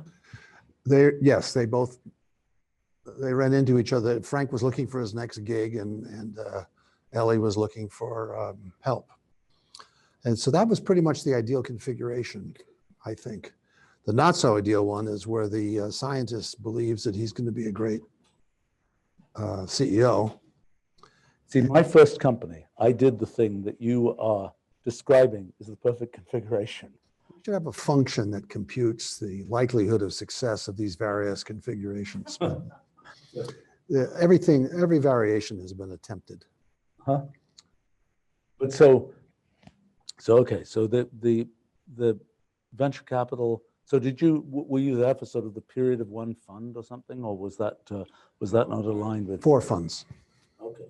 So you're raising every couple of years or something, raising. Yeah, the first fund was what was it, 350 million. The second fund was $1 billion. The third fund was $1 billion. The fourth fund was 350 again. Something like that.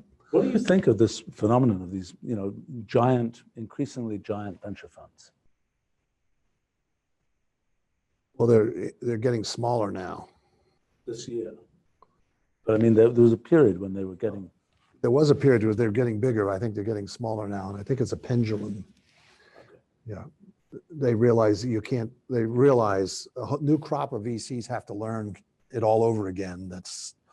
VC doesn't really scale very well. But then they forget, and then the funds get bigger, and then they fail, and then Because there aren't enough companies to invest in, or because in order to use that level of money, you have to be investing in companies pretty late on, at which point there isn't much leverage anymore? Well, when there's too much money, you're funding too much competition. So you'll found 8 disk companies, which will then kill each other.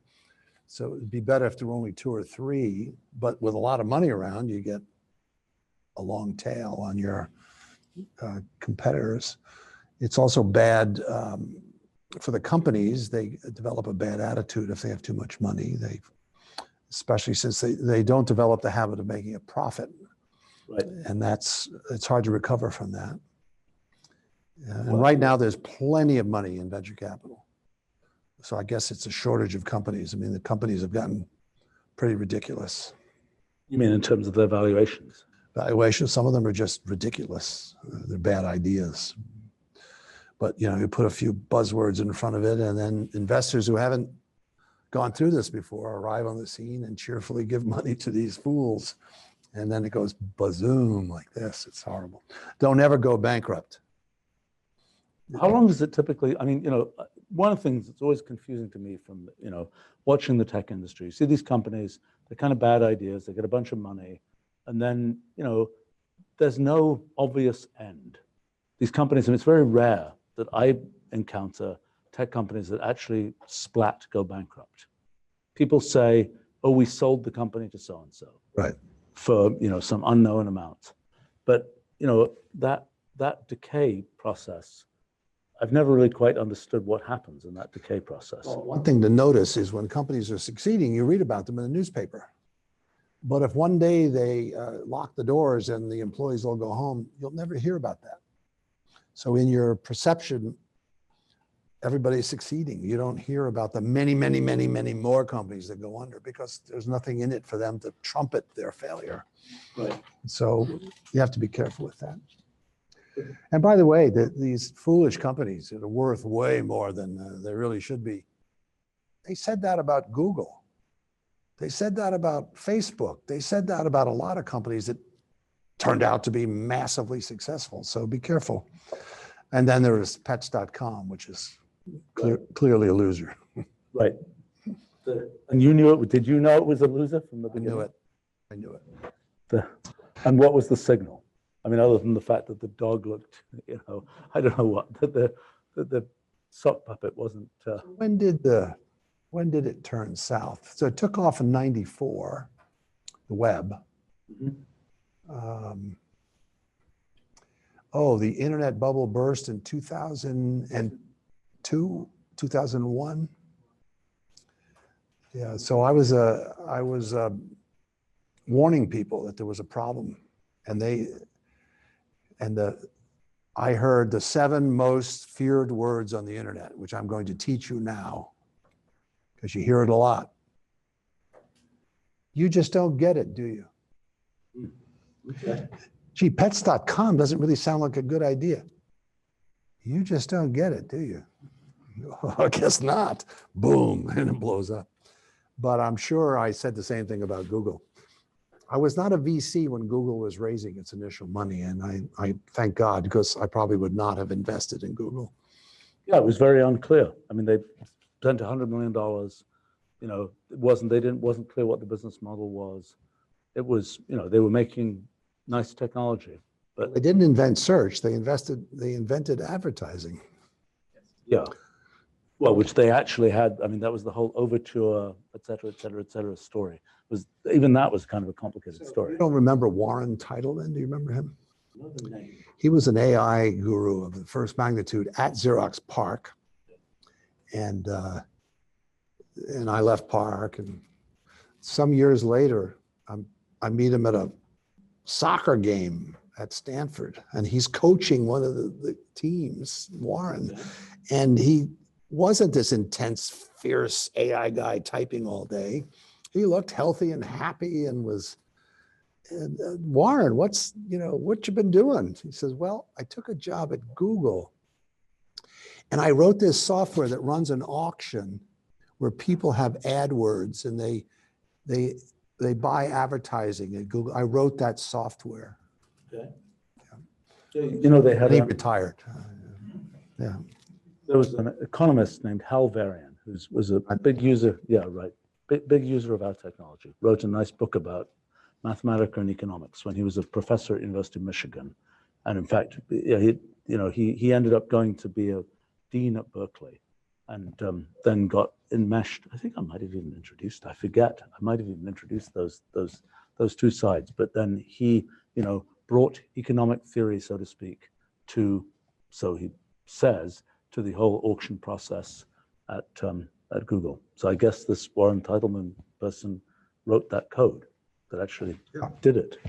Okay. Warren we had these terminals. This is in the 70s, the Texas Instruments Silent 700. And it was it had a roll of paper, and it would go like this as it wrote on the paper.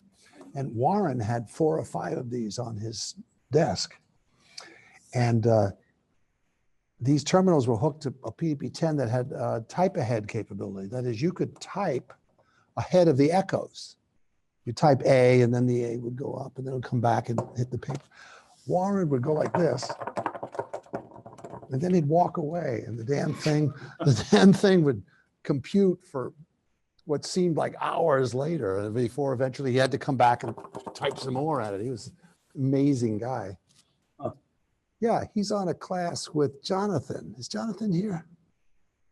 No, Jonathan can type, just like Warren. Did you see Jonathan typing the other day? Whoa, that's what Warren was like. So after these adventures, you were then a professor for the last. Finally, you became a professor. Well, you've been a professor multiple times before. I didn't know that, actually. I mean, but not full time. Okay. So I got tenure at age 65. And then I was a professor of electrical and computer engineering, but my specialty was innovation. And so for the first 5 years, I helped students start companies. And then for the second 6 years, I helped professors start companies, and generally contributed to the building of the Austin, Texas startup ecosystem. And I'm fond of saying now, my work here is done. Austin is booming, and I take credit for the whole thing. So which companies did you, what were some of the kind of companies that were? Well, you've probably not heard of them yet. They're not far enough along.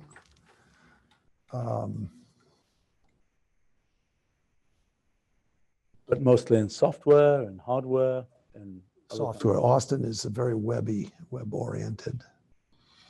And so I didn't start these companies. I encouraged the professors. I tried to introduce them to their business partners. We had an innovation center, and we were generally the first people to see their decks, and then we would critique their decks.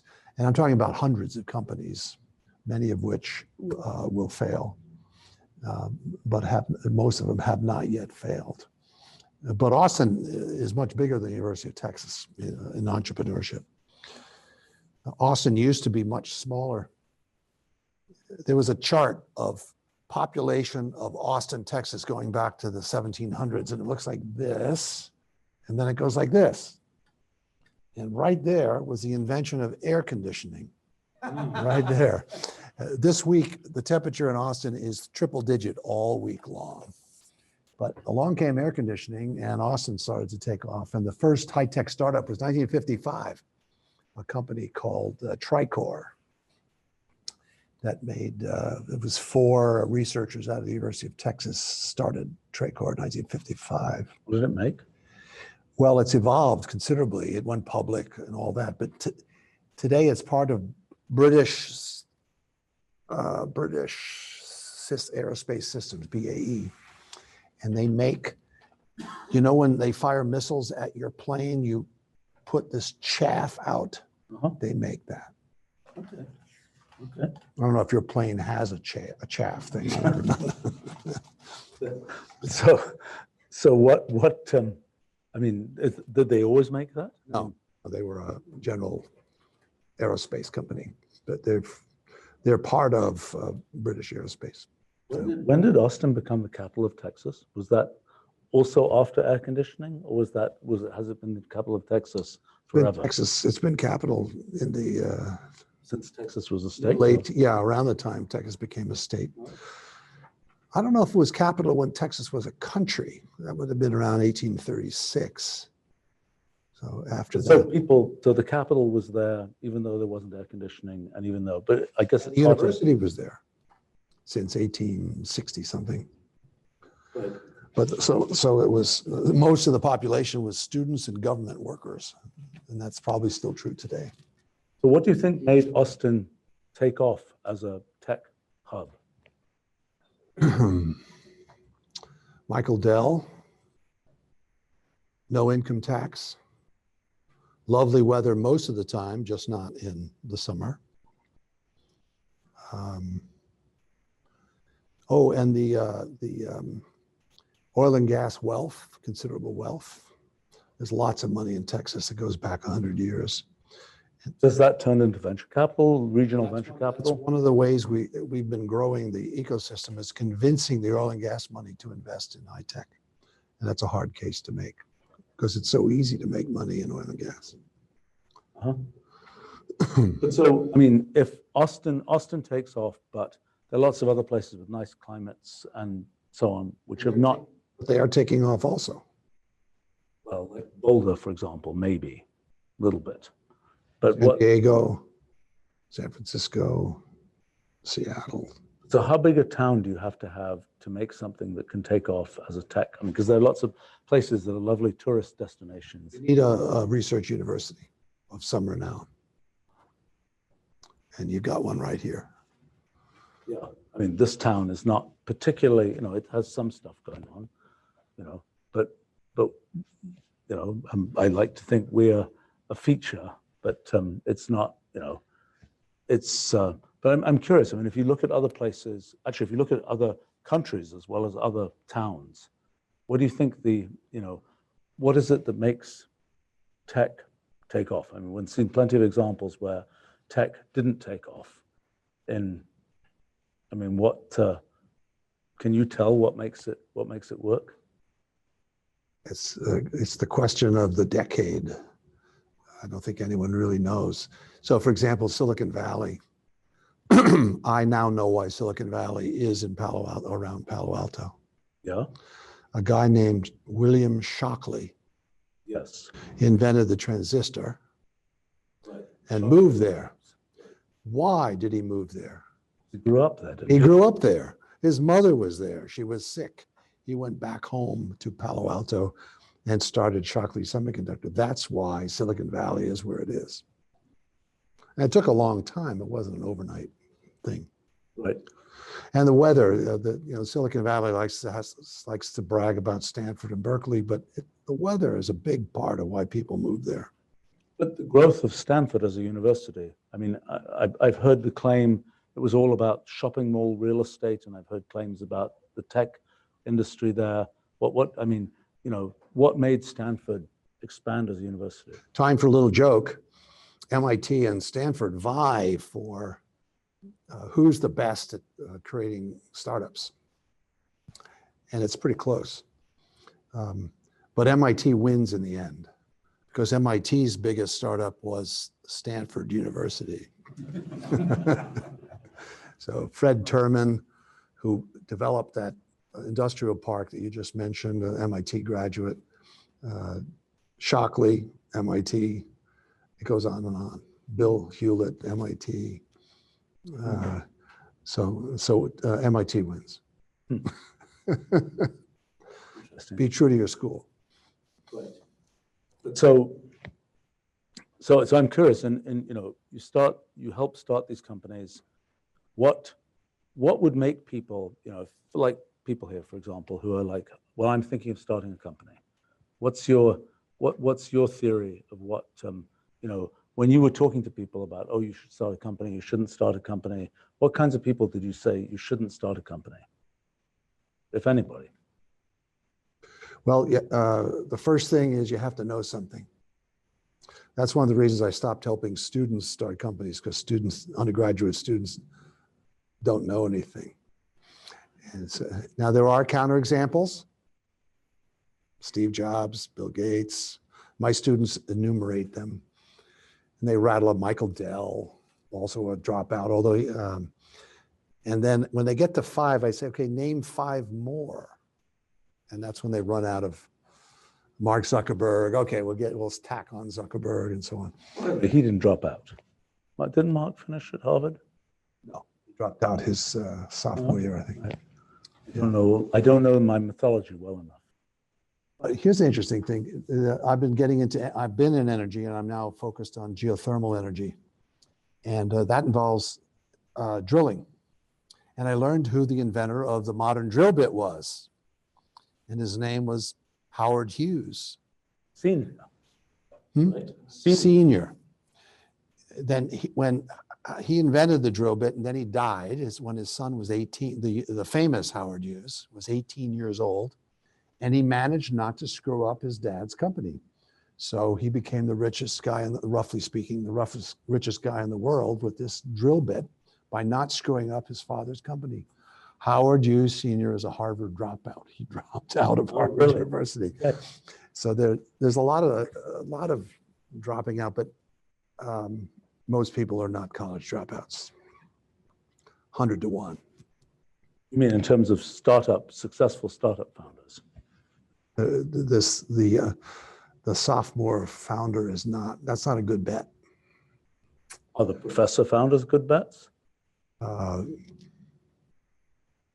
Yes. What kind of professors? Because I know a lot of professors who I don't think would be good bets. Yeah, well, there's a lot of those too. First of all, a professor who wants to run his own company, I would not bet on. So, for example, in the 2 years that I lived on Sand Hill Road in Menlo Park, which is the center of venture capital, I learned the 3 reasons why companies fail. One is the uncontrollable ego of the founder. 2 is lack of focus. And 3 is lack of money. So when I went out to raise money, I began my presentation by announcing that I was not going to make those 3 mistakes. And the VCs are smart enough to say, oh, okay, he caught on. So they gave me the money.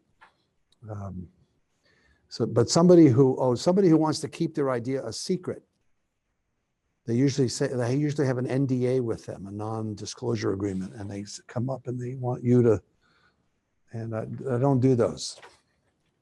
If your idea, there are exceptions, but if your idea relies on being a secret, as soon as you have any success at all, your idea won't be a secret anymore. And so the competition will come in. So you must have more going for you than secrecy.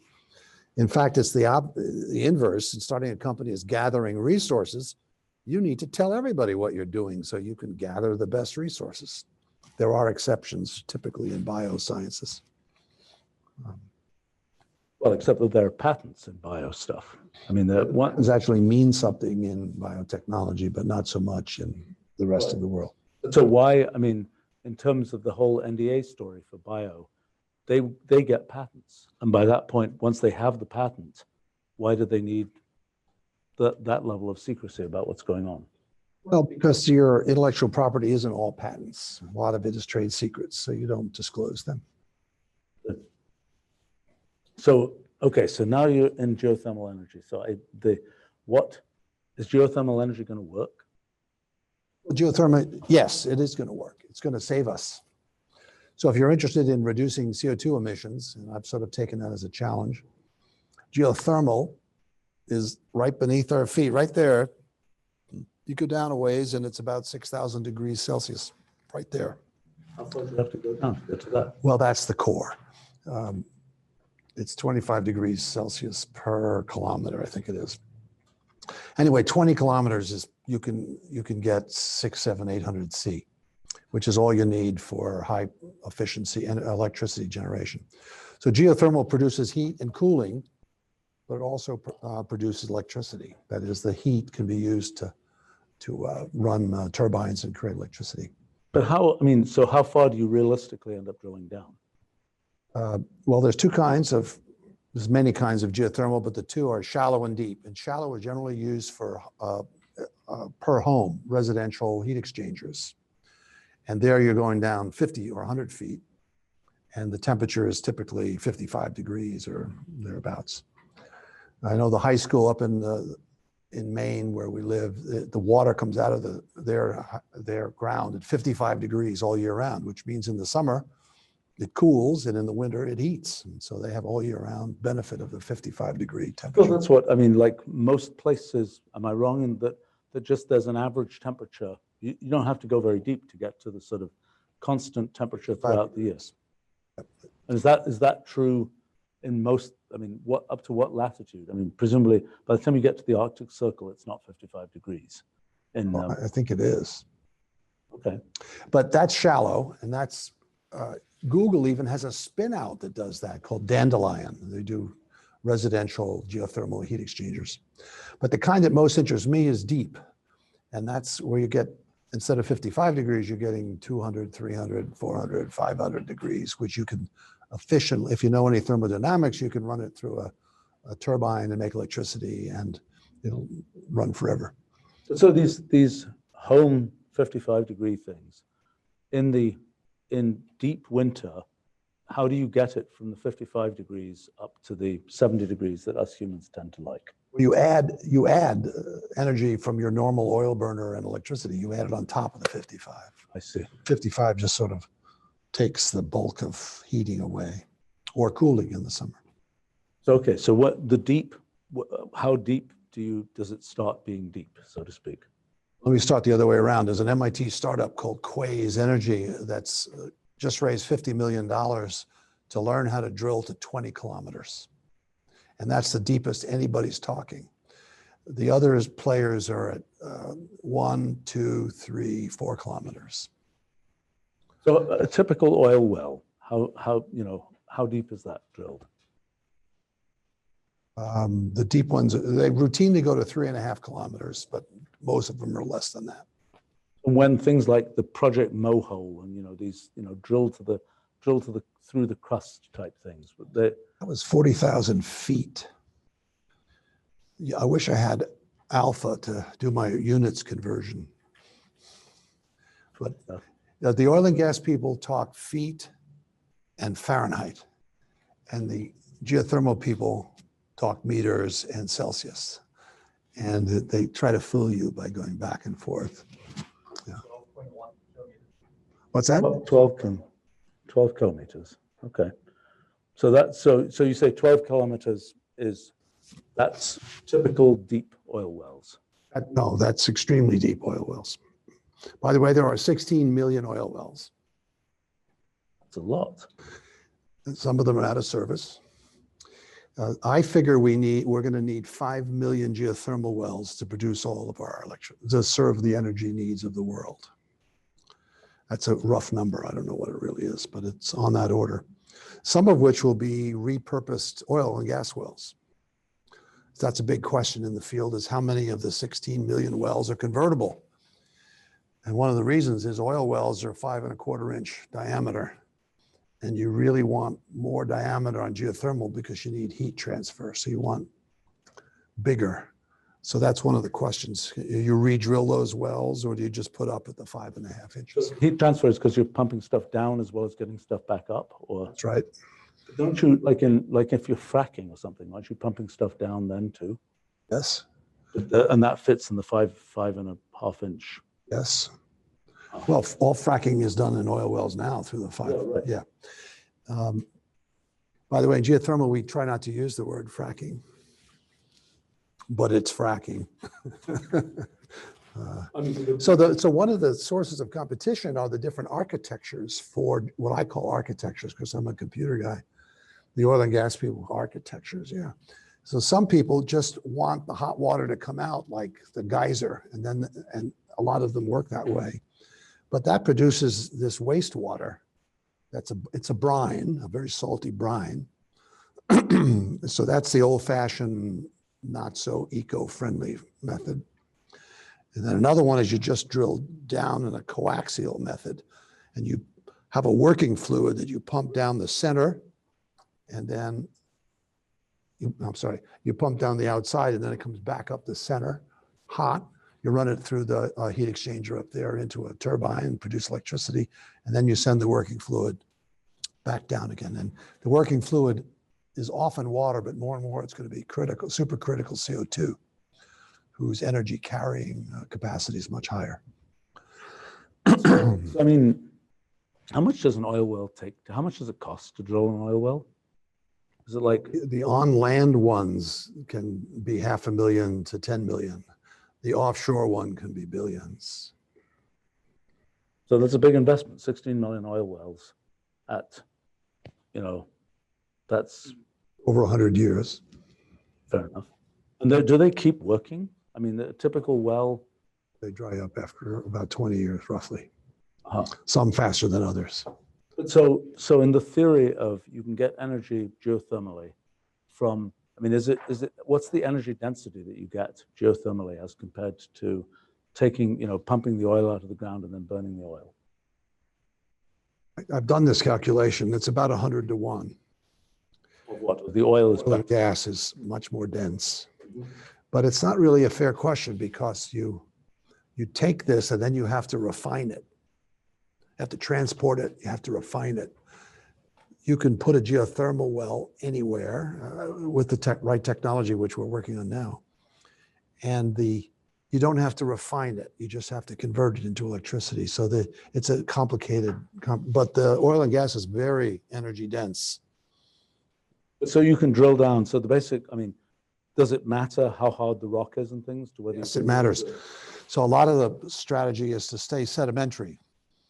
And with steerable drilling, you can turn the corner and then go along the sedimentary line for a while to get some surface area to collect heat to bring to the surface. But if you want to go deep, they have to learn how to drill basement, which is granite. It's much harder than sedimentary. But that's to get to 20 kilometers, they're learning how to drill granite. So in the US, for example, the plate that is the US, you eventually get down to igneous, to granite type rock. Yes. How deep does sedimentary go? It varies. And so there's a big part of geothermal exploration is charts, graphs of hot spots and how close you are to the surface and so on. So the early geothermal wells are going after low-hanging fruit, like the geysers in Northern California is the largest source of geothermal in the world. It's been there for 20, 30, 40 years. But it's on a volcano. Oh, I see. So that's a place where the magma sort of comes up close to there's a thinner crust in those places. Yes. So it gets hotter quicker. Yeah, so for a while, people were concerned that someone's going to puncture a hole in the crust and the magma, molten rock, was going to come spewing out of this hole like an oil and gas blowout. So they performed the experiment. They drilled into liquid rock and they pulled their gear out and the molten rock went up about 10 meters and solidified. I remember some movie that I saw when I was a kid that was all about end of the world scenario of people drilling things and the inside, the mantle of the earth spewing out.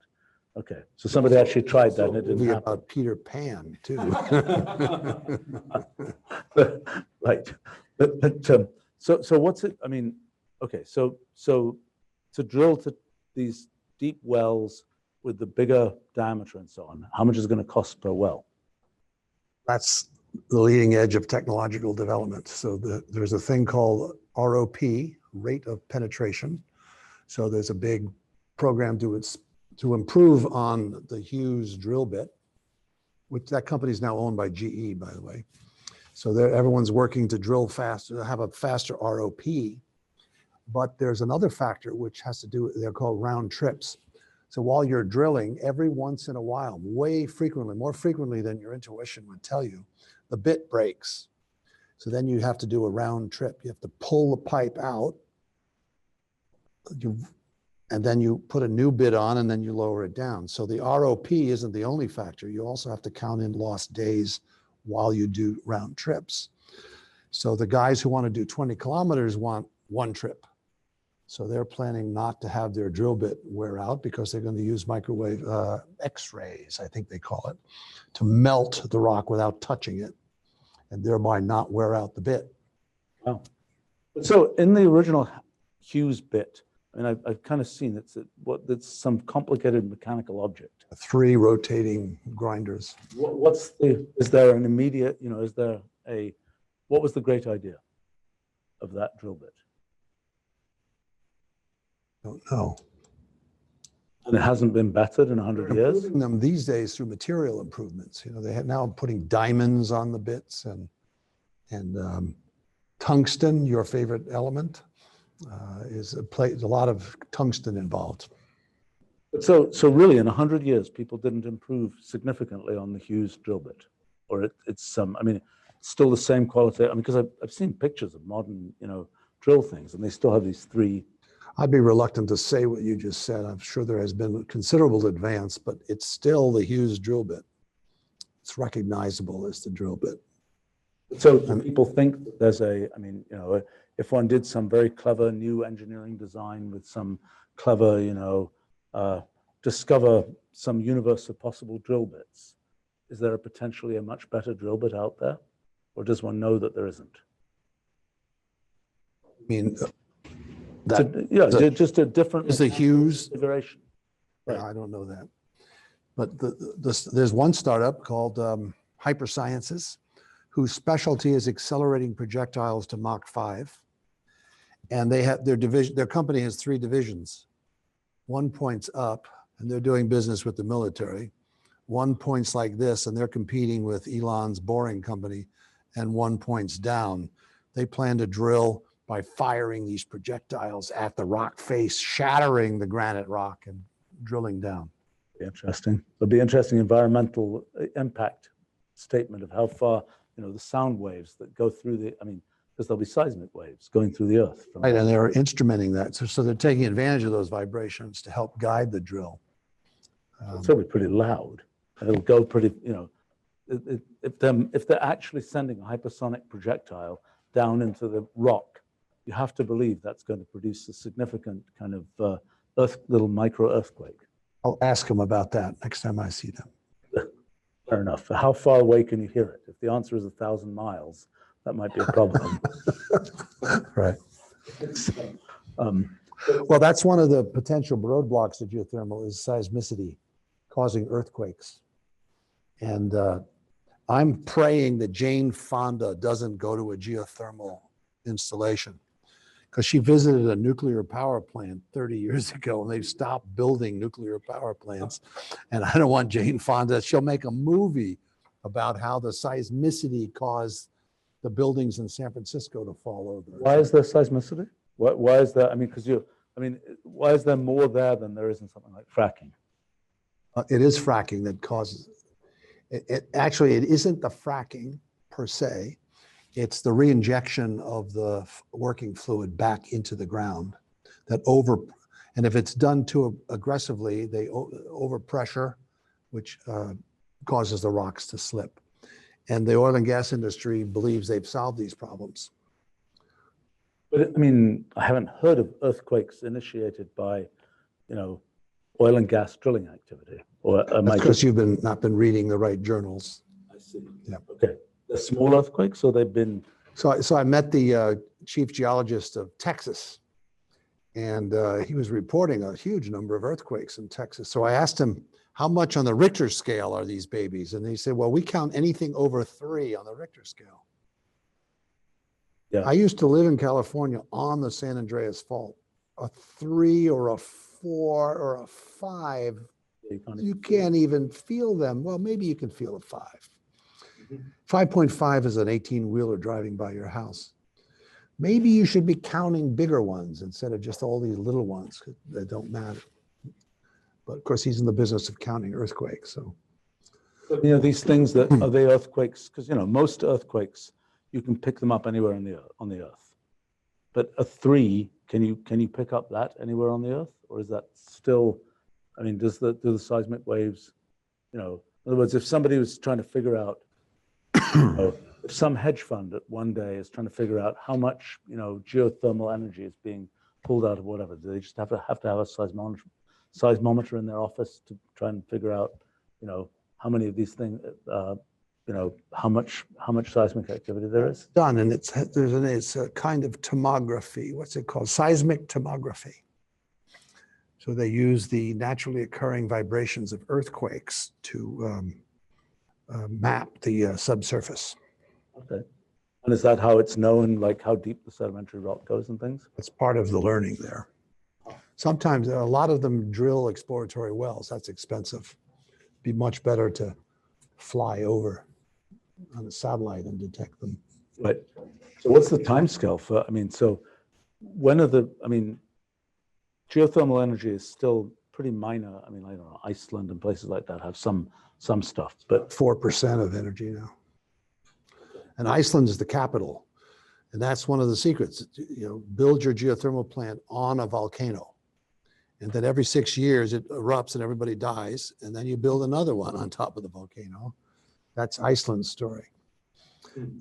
On the other hand, on the way to the airport, have you been to Iceland? On the way to the airport, there's a huge geothermal body of water that everybody goes to and gets naked and jumps in the water there. And it's good marketing for geothermal.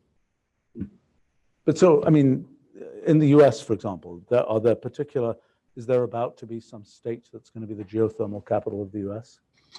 There's something like that shaping up. Texas would like to be.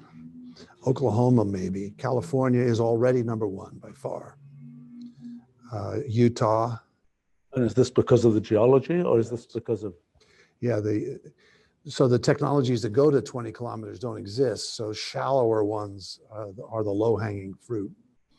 And so there's effort to map I'm calling them thermocons, concentrations of thermo, to map them. And then comes who owns them and how do you get licenses from the government to drill them? And so how far down? I mean, in most states, there's a certain distance down that you own below your house or whatever. Isn't that true? I mean, don't know that. Yeah, I think so. I mean, you don't own down to the center of the earth, so to speak. Right. That's consistent with the fact that there's two kinds of oil leases, shallow and deep, and you can sell both kinds on the same land. So they're drilling next to each other, the shallow one and the deep one on the same body of land. So it'd be good to add geothermal right on top of that, so you can license deep oil, shallow oil, and geothermal. So are you going to start a company in the geothermal area? No current plans to do that. I'm trying to encourage oil and gas executives to start them. Is it something that needs huge amounts of money to make it work? I mean, is it like put in $100 billion and something comes out, or is it something that can be done for tens of millions of dollars? It's complicated. Quay's just raised 50. That's the biggest raise I've heard of. That's the 20-kilometer drilling company. There'll be a tools company, not an actual production of energy. They all have to decide, are they a tools company? Are they a service company? Are they a resource company? So each one of them is deciding that. So there's some pure drilling companies, but if they really have a great drill, they might be better off just drilling their own holes instead of selling their drills. But that's not what happened in the oil and gas business, right? I mean, that's segregated. I mean, it wasn't the main. I mean, the big companies in oil and gas, weren't they people who had made deals to have drilling capability in some particular area? Not the companies, not the instrumentation companies, not the companies with the equipment. But Halliburton and Schlumberger are independent service companies. Indeed. Typically don't own resources. Right. So some of these companies will be Halliburton. So we're in our little effort, which is spreading out. We want to get to scale in this decade. And to do that, we need the oil and gas industry. And so the hippies who are running geothermal hate the oil and gas people, hate them. And that is so counterproductive because it's the oil and gas. That's the same business. Yeah, oil and gas people know how to drill. They have lots of people, lots of equipment, and lots of knowledge. And we need to recruit them, not disparage them. But so will there be, I mean, once somebody puts in place in Texas the great power plant, how will that power be distributed? Will it be, if there's a giant geothermal operation in Texas, how will Massachusetts, for example, get power from there? Well, one of the advantages of geothermal when the technologies arrive is you can drill anywhere. The heat is everywhere. It's not like oil where you have to go to Saudi Arabia to get it. the heat is everywhere now at varying depths, and that's why so the slogan is geothermal anywhere. And so you wouldn't have to carry it to Massachusetts. You'd put a well in Massachusetts. My goal is to power Midtown Manhattan from a well in Central Park. Wouldn't that be cool? That would be cool. Repeat of the Edison story. Instead of electrifying Pearl Street or something, you can light up Manhattan from the drill in Central Park. That's yeah, interesting. But so, I mean, but so the facility. I mean, like if you say you put it in Central Park, don't you have to have a giant like power plant like thing around it To house the turbine? Yeah. But you can bury that. Oh. Okay. So the land use of geothermal is almost zero compared to wind and solar. Of course, Manhattan is a big rock, right? So it must be kind of hard to drill through the first few. All my dreams come true. Well, interesting stuff. So we were the theory of this was that other people were going to ask stuff, but I think we've been going on a long time. But there are several questions in Zoom chat. I don't know if you just want to have people come off mute and ask them, or how you would like to handle that. That's fine, or in the room. I was curious when you were talking around that kind of like 70 to 75 range. I'm kind of curious how it worked with, I've seen the mother of all demos from Engelbart, and then at PARC there was the GUI stuff going on, and that mother of all demos was using the mouse with kind of a textual interface, and you guys were right aligned with Stanford at the time. How did that play out? Was Doug Engelbart at PARC? Oh, Doug Engelbart was at SRI, Stanford Research Institute, which is different from Stanford. But I didn't get what your question is, actually. He's asking about the mother of all demos. Because at PARC, you guys were developing, the first GUIs, from what I understand, right? Windowing systems in this, right? Engelbart was, as far as I remember, I've used his system called NLS, and it was all text. Yes, but you guys were utilizing the mouse for your GUI systems, right? At PARC. Yeah, we stole that idea from Doug Engelbart. Yeah, well, I was just wondering if you were working together, because this was 68, and then you were right in the beginning of the 70s developing these windowing GUI systems. How, if you guys were working together, or if that was we recruited, not me in particular, but our lab recruited a number of people from Engelbart's group and from SRI, and we had working relationships with them. And Doug was a frequent visitor it was only several miles from Menlo Park to Palo Alto. So it was a close relationship there. So Bill English was Engelbart's right-hand guy, and he came over he worked at PARC. He founded the system science lab, which was going to take the ideas from the computer science lab and commercialize them. Instead, he had his own ideas. What are you getting at, though? I'm not sure we've answered your question. I was just hoping for you to expound, because I've heard of this history from PARC about the GUI and the windowing system, and I've heard about the history with Engelbart and his NLS, and I saw that there must be a transition, because the mouse kind of enabled much of this GUI interaction. So I was curious how you guys worked together. Well, Engelbart was a great example of somebody who came too early. He came before the personal computer. And so NLS was the time-sharing system thing, and he stuck with that, and it didn't go anywhere, or it didn't go far.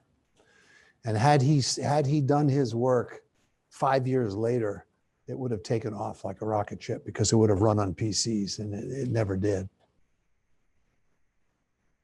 And the mouse was developed at SRI by Bill English, I believe.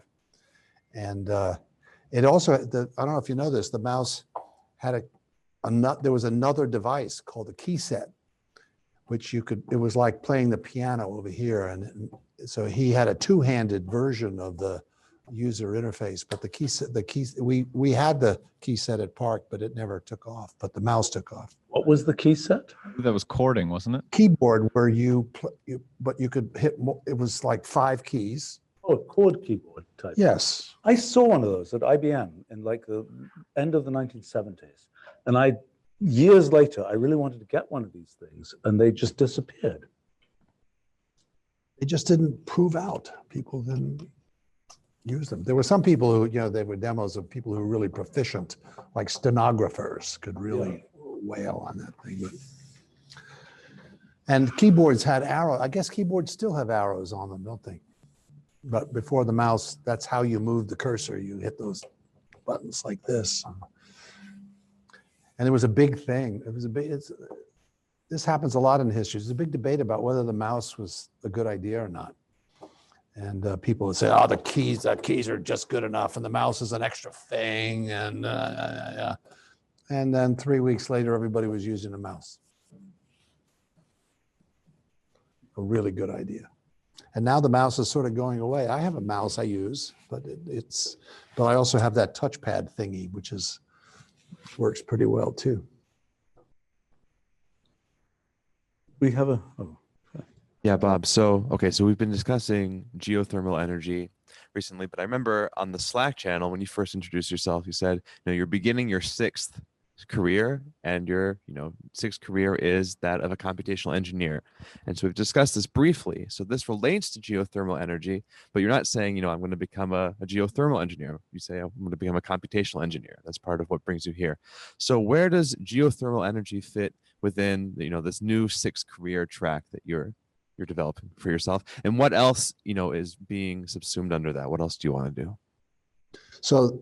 So I'm building a model. I'm doing my 6th career. I've done it 5 times before.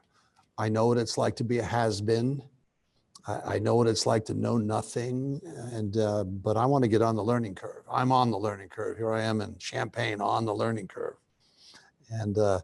But my model so far, and I reserve the right to modify my model at any time for any reason, is to become a really good computational engineer and take on a number of engagements or projects, which is a pattern that we have here, and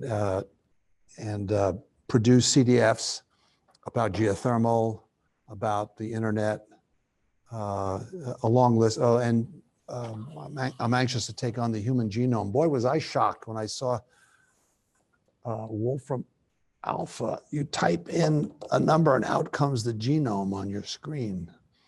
I can't wait to explore that. So I've signed up as an affiliate researcher at MIT to do this, and I'm joining the Julia group there with the proviso that I'm not working. I don't want to improve Julia. I want to use it.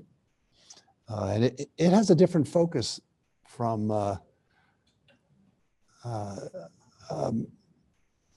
the Wolfram language. The Wolfram language seems to be long on symbolic manipulation, and Julia is long on high-speed, massive computations on supercomputers. And so I obviously need to have both of those in my repertoire. And Professor Edelman, one of the developers of Julia, as I told him I was coming here, he said, well, my 2 favorite languages are Julia and Wolfram language. So to answer your question, a series of projects, one of which would be geothermal. Actually, geothermal can be 10 projects. But I've accumulated 2 to-do list items. I have to learn linear algebra, and I have to learn thermodynamics. That's going to be tough work. Or I could just rely on the libraries to take care of that.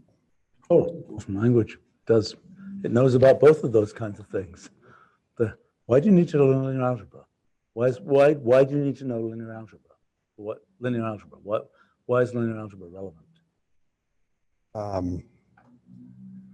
I'm listening carefully, and it gets mentioned. I was just in Navendra's office. He's got 30 books on linear algebra. You see, but the whole point is he's using those 30 books to build technology that means you shouldn't have to learn linear algebra. Right. So I look forward to not learning linear algebra. I think that's it's like assembly language. You don't think you need to learn assembly language anymore. No, that used to be my specialty. No more. It's, but so, yeah, did we have other questions? I just think? wanted to follow up, but why a computational engineer? Or if you're going to engage in these different projects, what do you actually want to do as a computational engineer? What's the greater motivation? I want to save the world. And I've determined that the era of computational engineering has arrived. The computers are big enough and fast enough, and the science is far enough along. I think it's going to be a very fruitful activity. And it's also a personal kind of decision. I like doing it. And that you can't, there's no theorem about that. I just like doing it. You know?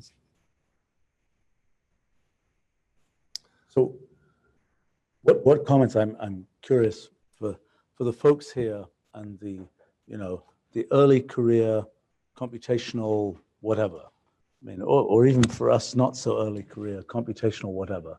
I'm curious what, you know, from what you've seen of other technology developments and so on, what should us computational folk, I mean, like, for example, with Ethernet, you talk about, you know, standardized Ethernet. That was a key sort of move. I mean, as we think about sort of computational language and computational X for all X, what structures should we be thinking about in terms of, I don't know, organizational structures, ways to present things to the world and so on? What are we doing wrong that you can see so far? Well, I'm here spending 3 weeks here because I think you have it right. And I'm here to learn how to play ball with y'all. And by the way, I don't think you should think of the what's it called? The Ruliad? Ruliad. Yeah. When the way you say Ruliad, you make it seem like a ball about this big. It's like a black hole, only it's this big, and it contains all those computer programs that have ever been written or will ever be written. They're all in this ball. It's about this big. I think if that is indeed the model, I think it's the wrong model.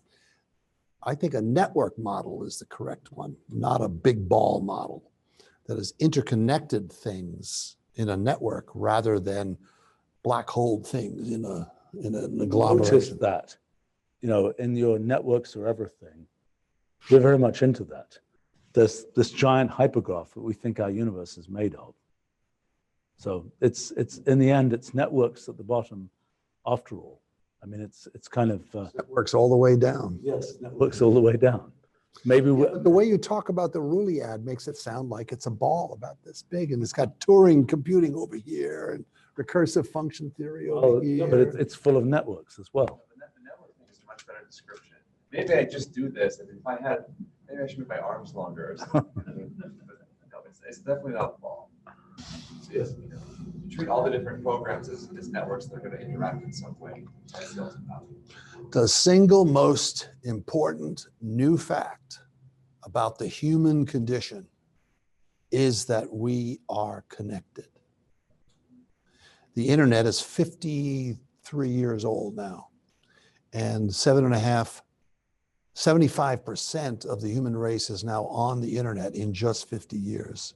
That's changing everything, and including the models of how to conduct research. Network solutions are emergent. And the Ruliad is not a ball like this. But I mean, so you say, I mean, like you say, you're going to go to MIT, I don't know whether physically or virtually, and then you also say the internet changes everything, including how research should be done. So that's kind of an interesting statement that you're going to go to a place, yet it's all a big network. How do you see those? Well, we live in Austin, Texas. So we have a network problem right away. An unanswered question is, how much time do I need to spend in Cambridge, Massachusetts to be effective in that computational community? Right. And are we going to move to Cambridge and I just go to work there every day? Well, that seems like overdoing it. Plus, my wife's a professor at the University of Texas, so she'd have the reverse problem. So we're probably not going to move. So how frequently will I go there? A week a month? 2 weeks a month? Right. every Thursday. Yeah, I don't know. right. That's right. A question that many, commercial real estate people would love to know the answer to. How much, what do you think is going to happen with that? Well, I don't know, and no one knows, and it's really a big thing that's happening, especially to real estate people. Yeah. And we're collecting data here, this network here. Half of it is here, and half of it is not here. Right. And that's true of your company also, I suppose. An awful lot of it is not here. Not here. But that was true for 30 years. A lot of the company was not physically here. Plus, there are big transients afoot, so it's not going to. It's going to settle down differently than the way it is. I'm pretty sure. But what do you think in this kind of, in the network, I mean, since we're, working on starting this institute and all those kinds of things, in this, I mean, I've run a sort of geo-distributed company now for 30-something years, where a significant fraction of the people are not physically in one place. But I still don't really know, I mean, still most research organizations, like, basic research university type things, it's like to be a professor at place X, you have to be at place X. So you're about to somewhat break that model in any case. But I haven't heard of much, most universities, it's like you're going to be a professor at University X or even a student at University X. They expect you as an actual physical entity to show up at their university, I think. Well, because until recently, you had to be in the same room. Yeah. And the faculty at the University of Texas resisted. We're not going to use video for teaching. We need to be in the same room with our students. We need to press the flesh and look them in the eye. We're not going to do that. Then COVID comes along. All the courses of the University of Texas go online, every last one of them. And the reception was pretty positive. It sort of worked. Zoom was there. The internet, it's as if the internet was built for COVID. COVID-19 is named for the year 2019, which is the year the internet turned 50. So it's as if the internet were built for COVID. I wonder what would have happened with COVID if it hadn't been for the internet. Huh. I don't know how we performed that experiment. I don't know. I mean, it's like the 1918 flu was obviously before the internet. People had a very different, I mean, the fact that. You're not alone. So you have a lease coming up in 2024 or something. They all do. Huh? They all have leases coming up in 2024. Downtown Austin, the skyscrapers, they all have leases that come due. So we're now collecting data in preparation for the big lease renewal process. How many square feet do we need? Where do we need it? It's going to be very interesting. But people, I mean, as you've commented, people do like, it's sort of the community of people, maybe all these things I don't know what they turn into. I mean, I don't know what, yes, we're wondering, like for example, the very fact that we're using this space here for this summer school is, this is office space, which used to actually have people working at it. But, it's been repurposed, so to speak, for some quite different thing. It's, yeah, interesting. Purpose like an oil well for a geothermal well. Yes. Yeah, just like that. Right. And another And before thing, you move on, sorry to interrupt, but since you were talking about Zoom and we have people participating remotely, maybe we can get in a virtual question. Satyrus has had his hand up for a bit. Satyrus, you want to come off mute and ask your question? Oh, yes. Thanks, Danielle. First of all, congratulations, Steven and Bob. It's been really amazing interview with big insights of quite a big selection of areas. I have many questions. I've actually posted them on the chat and Slack, but I'm having difficulty in selecting what to ask. Okay. Cyrus, you get to actually make a selection here, I think. Yes. For example, can Bob give us his comment on other similar technologies like the tidal energy, wave energy, or geomagnetic energy, capturing solar wind energy? All these kind of technologies that are also could be kind of a free energy source around us. What is their promise? Do they have any future? And how do they compare to geothermal energy?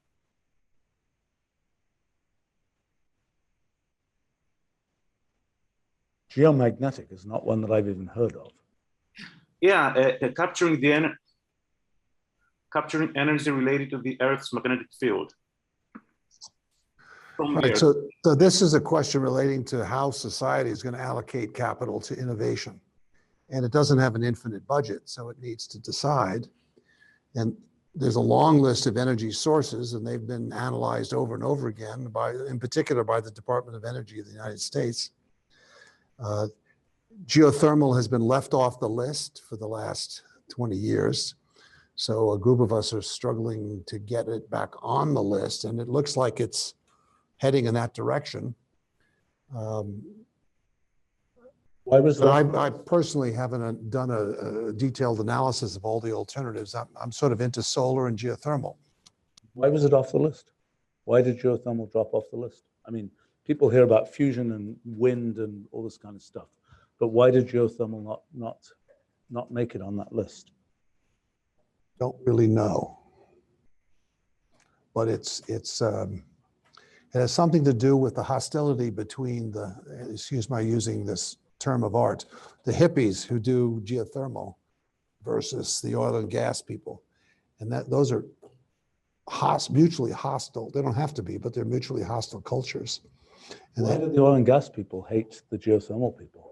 Because the geothermal people are constantly taxing them and trying to put them out of business, and trying to do carbon taxes and trying to do a bunch of things that hurt their business prospects. Oh, not selling them leases on oil land. And so that's an attack on the oil and gas industry. So those people, and it's been a long-term attack. So they're pissed now. And so we're trying to get them together, and it seems to be working. So we hold, and I say we, it's an amorphous community, but the oil and gas people are showing up for geothermal conferences now. And the term they have is the energy transition from hydrocarbons to clean energy, which includes geothermal. I mean, a lot of big oil companies have had kind of, changed their logos and generally themed themselves as clean energy companies. I would assume that the end of the story is geothermal gets done by a bunch of small companies, and then the big oil companies come and buy those things, and in the end, the oil companies become geothermal companies. So yes, so our geo activity at the University of Texas had two strategies. One is work with the oil and gas industry, don't vilify them. Two is startups, to light a fire under them. So the startups will light the fire, and then they will cooperate with the oil and gas industry and merge, and we'll all live happily ever after. Have you looked at fusion energy? Have you paid attention to the fusion companies? No, but there's a big one happening at MIT, Commonwealth Fusion. Right. They've raised hundreds of millions of dollars and they make it seem like fusion is just around the corner. I hope so. I remember when I was a kid, that was what people said. Fusion was just around the corner. Well, eventually you get around the corner. Maybe this time. Yes. If you're willing to take one more question, there's another one on Zoom looking forward. Sure, go Lots. ahead. I'm ready. Question is like, since Bob has been involved with material science investment, any investment in quantum technologies? Sure. In case you couldn't hear him, Bob, a question about quantum technologies. Yes, there's a lot of investment going into quantum. One kind of that, which is amusing, is that there are companies that assume that those quantum computers were eventually going to work. So they're developing a software platform for developing software on quantum computers. And they're finding, by the way, they claim they're finding that actually, even when they run their software platforms on classical computers, they're an improvement on the platforms before. So anyway, that's going on. And then there's a bunch of companies building, counting the qubits that they're adding every year. I think our whole multi-computation effort has great resonance with kind of the formalism of quantum computing, not the mechanics of, how the qubits work, but the formalism of, thinking about things as, in our model of physics, they're deeply connected. I'm curious, actually, in from your observations of the computer industry, like to me, this phenomenon of billions of dollars put into quantum computing, where it's not, I mean, my own feeling is the theoretical basis is kind of weak. And I'm curious whether, I mean, there've been time, for example, IBM has, is doing superconducting quantum computers. There was a time when IBM was doing Josephson junction computers. Remember that? I forget when that was, 1980s, I think. I think this is the same thing. I mean, I think this is their same technology that they're now talking about as quantum computers. I'm just curious, these things where, I don't know how much money has been put into quantum computing, certainly tens of billions of dollars, if not more than that. I'm just sort of curious in terms of times when there was a giant hardware investment. Are there ones where there was a giant hardware investment and it didn't work out? Or are there ones, has every giant hardware investment? Well, in semiconductors, there was an effort to move away from, to gallium arsenide and other I was just thinking of that, yeah. and that didn't work out. And so now TSMC and other, God, I'm forgetting the name. TSMC chips it's become the standard for semiconductor. What is it called? God damn. Which? The chip technology of CMOS. CMOS. So CMOS, it wasn't always CMOS. It was other MOSes. Right. And a lot of money went into speeding up CMOS by using gallium arsenide in particular. And they just haven't panned out. What about a networking business? Were there any sort of giant build-outs in the networking business that just were bad ideas in terms of hardware technologies? AT&T made several of those. But fibers were, fiber optics worked out, things like that. But Out famously. what was an example of one that didn't work out? I've forgotten them. I don't know them. Well, like ISDN. ISDN was a standard for integrated services digital network, and it was the Bell System's alternative to the internet. Really? Yeah. Huh. And it promised to deliver 128 kilobits per second right to your home. Yeah, I mean, like I got an ISDN line installed like 20 years ago for doing various kinds of video conferencing things.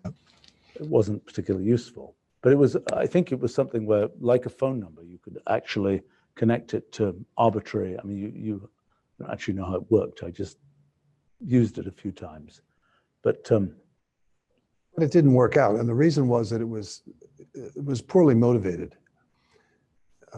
Integrated services meant we want to capture revenue. So we want to provide integrated services. And the internet wanted everything to be on the edge, not in the middle. So those were contending cultures, and the put everything in the middle guys lost, and the guys who want to put everything on the edge won. what do you think about 5G and things like that?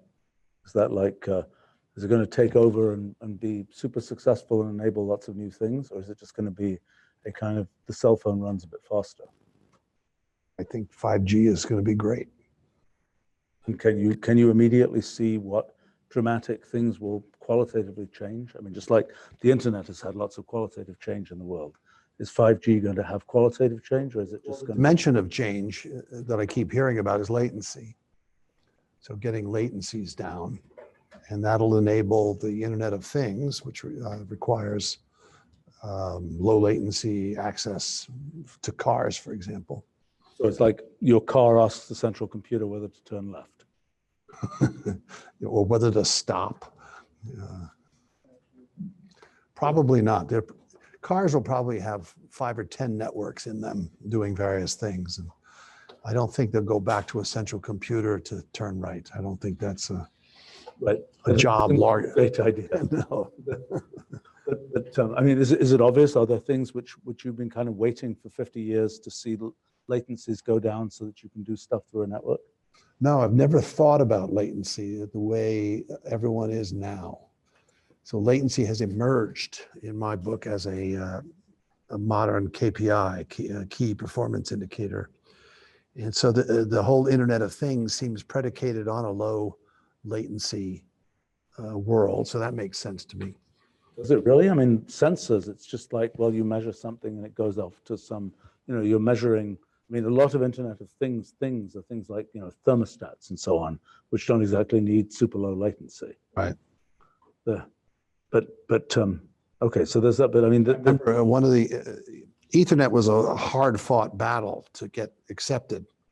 And one of the arguments against it is that it was non-deterministic. That is to say, it had randomized retransmissions in it. And the most vociferous adversaries of Ethernet ran nuclear power plants. And they said they would never trust Ethernet to run their nuclear power plant because it would be unreliable. I used to ask them, so you would build a nuclear power plant that would blow up if it got disconnected from the network? You would do that? And then they backpedaled pretty quickly. But yeah, so maybe latency is just a transient KPI. Needs to be driving. And your question about 5G, they're already working on 6G. And I think the thing that they're not really properly considering is how many towers they're going to need, because the modern 5G radios only go 1,000 feet, roughly. So imagine a tower every 1,000 feet. What's going to happen inside buildings? I mean, there are lots of retransmission points inside buildings, like with Wi-Fi and things. You will use Wi-Fi inside buildings.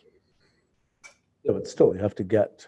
You mean that the phones will just switch completely to Wi-Fi inside buildings and not try and use the external network? I don't know. There's another technology floating around, came out of University of Texas. It's a cell phone store and forward network. So I'm sitting here by the window getting strong signal and you're over there getting weak signal. So instead of talking directly to the tower, you talk to my phone and my phone talks on behalf of you. Consumers, I mean, clearly with the internet, everybody's computer got used to be a network thing that transmitted to other people's computers.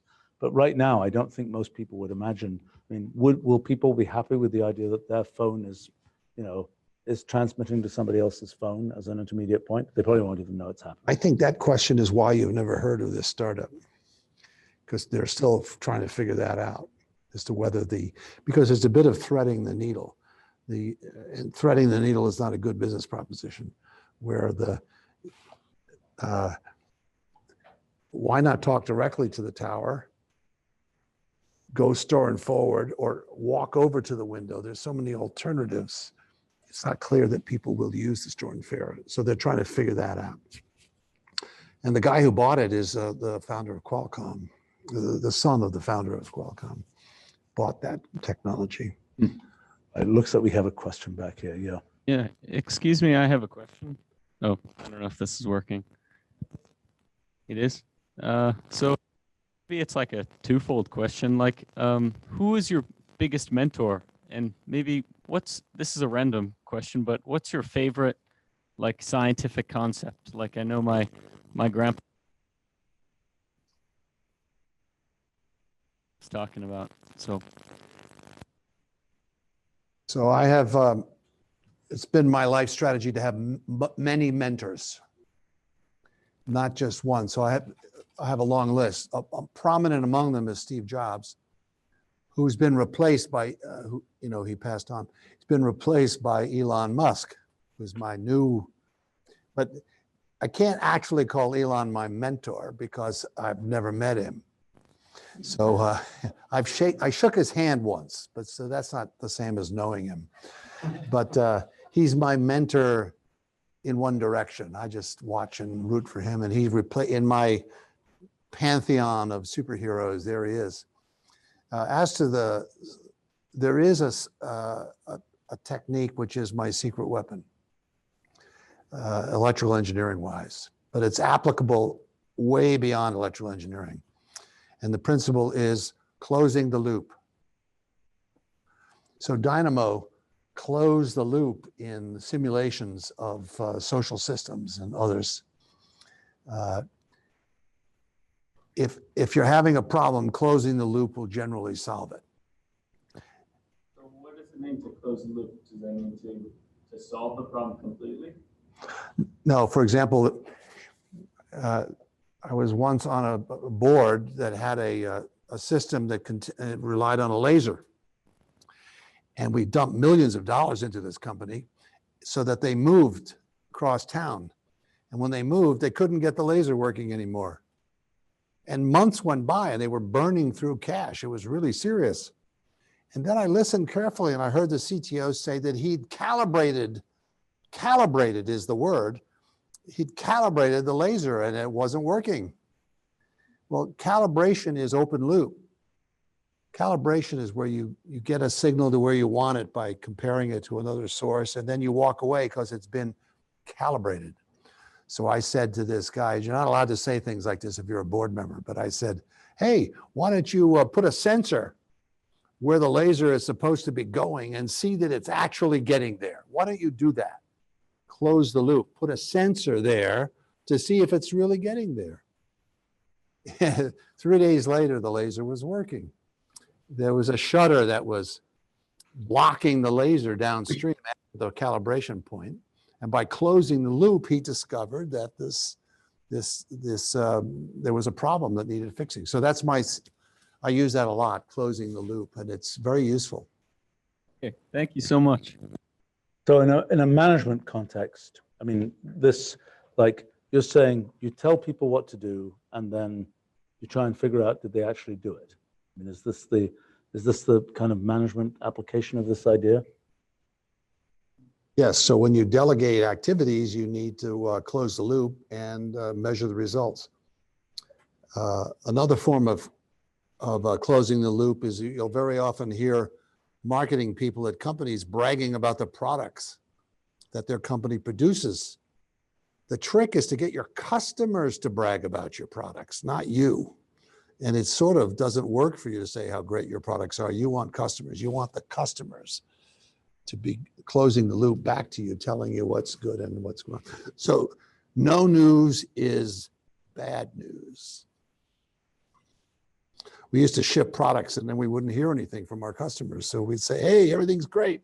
No, we learned that no news is bad news. We should wrap up in a moment, but maybe one.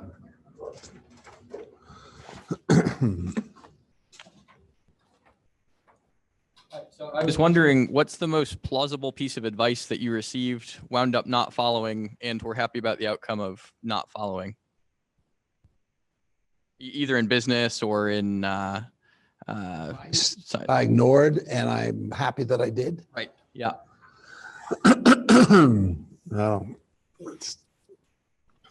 It reminds me of the associations that I'm learning about now. The syntax of your question is puzzling. Let's see. Advice that I ignored, that I'm happy that I ignored it. In other words, it worked out well. It seemed plausible as good advice at the time, maybe caused doubt, and then you wound up. I thought of one.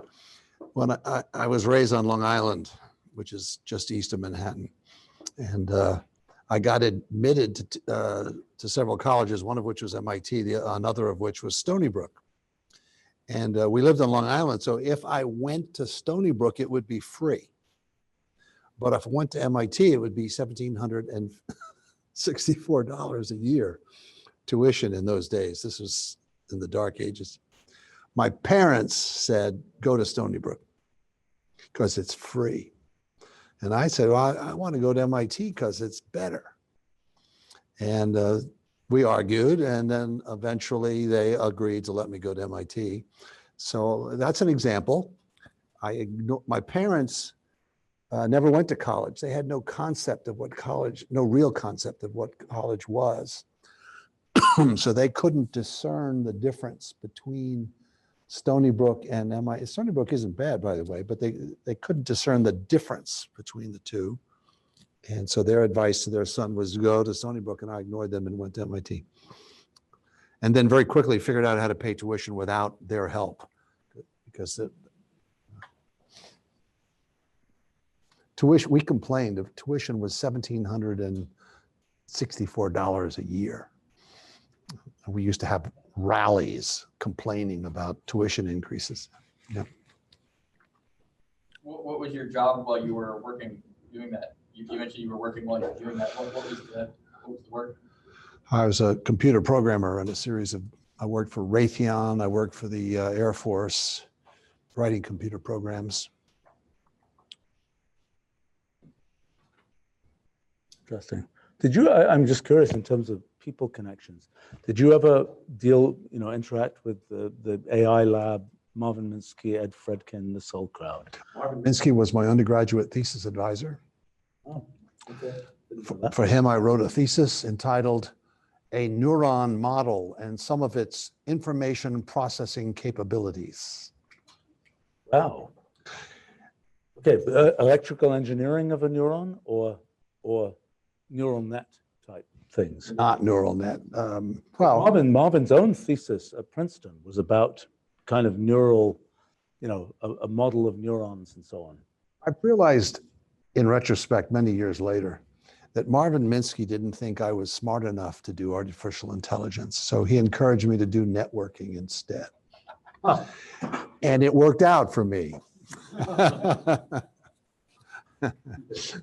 So that thesis, all copies of that thesis have been lost. I don't know where any of them are. But were you making like an electrical engineering differential equations like model of electrical stuff? I think I showed how a certain kind of functionality in the neuron could implement polynomials. Okay. I wrote it in the bus returning from a tennis match. I was on the tennis team and I wrote the paper on the bus. Then I had to type it in when I got back home. Yeah, of course, and you don't need a computer in those days to write a paper. The typewriter, which is yes, right. It's I didn't know that. So had Marvin at that time, he had built some physical instantiation of a neural net thing. Maybe that was earlier. I think it was significantly earlier. No, that was perceptrons was the thing he killed. That was the Frank Rosenblatt thing, which came out of Cornell, that Marvin and Seymour Papert wrote their book about perceptrons, which ended up killing the idea of perceptrons, basically showing that perceptrons couldn't do anything interesting. So when I worked at MIT, I was on the 9th floor of Tech Square, which is where the MIT AI lab was. We had 3 PDP-10s, AI, Math Lab, not Math Lab. It was Math Lab. It was called Math Lab. Math Lab, and then the dynamic modeling system. I'm digressing slightly to tell you, in 1970, one night on the 9th floor of Tech Square, I bumped into a guy named Bill Gosper. And he was so excited about something, and I got him to show it to me. So we sat down in front of this PDP-10, and he showed me the game of life, which is cellular automata. Yes. And then he showed me his new invention. It's a vague recollection, called the glider gun.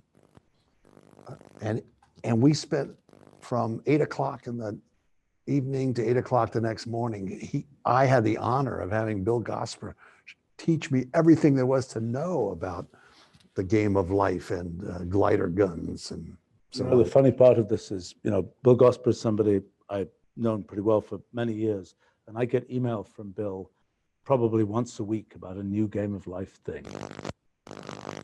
So after all those years, 70, I'm talking about. Yeah. It's what's interesting is the game of life is an example of something where there's been progressive engineering work done over the course of more than 50 years.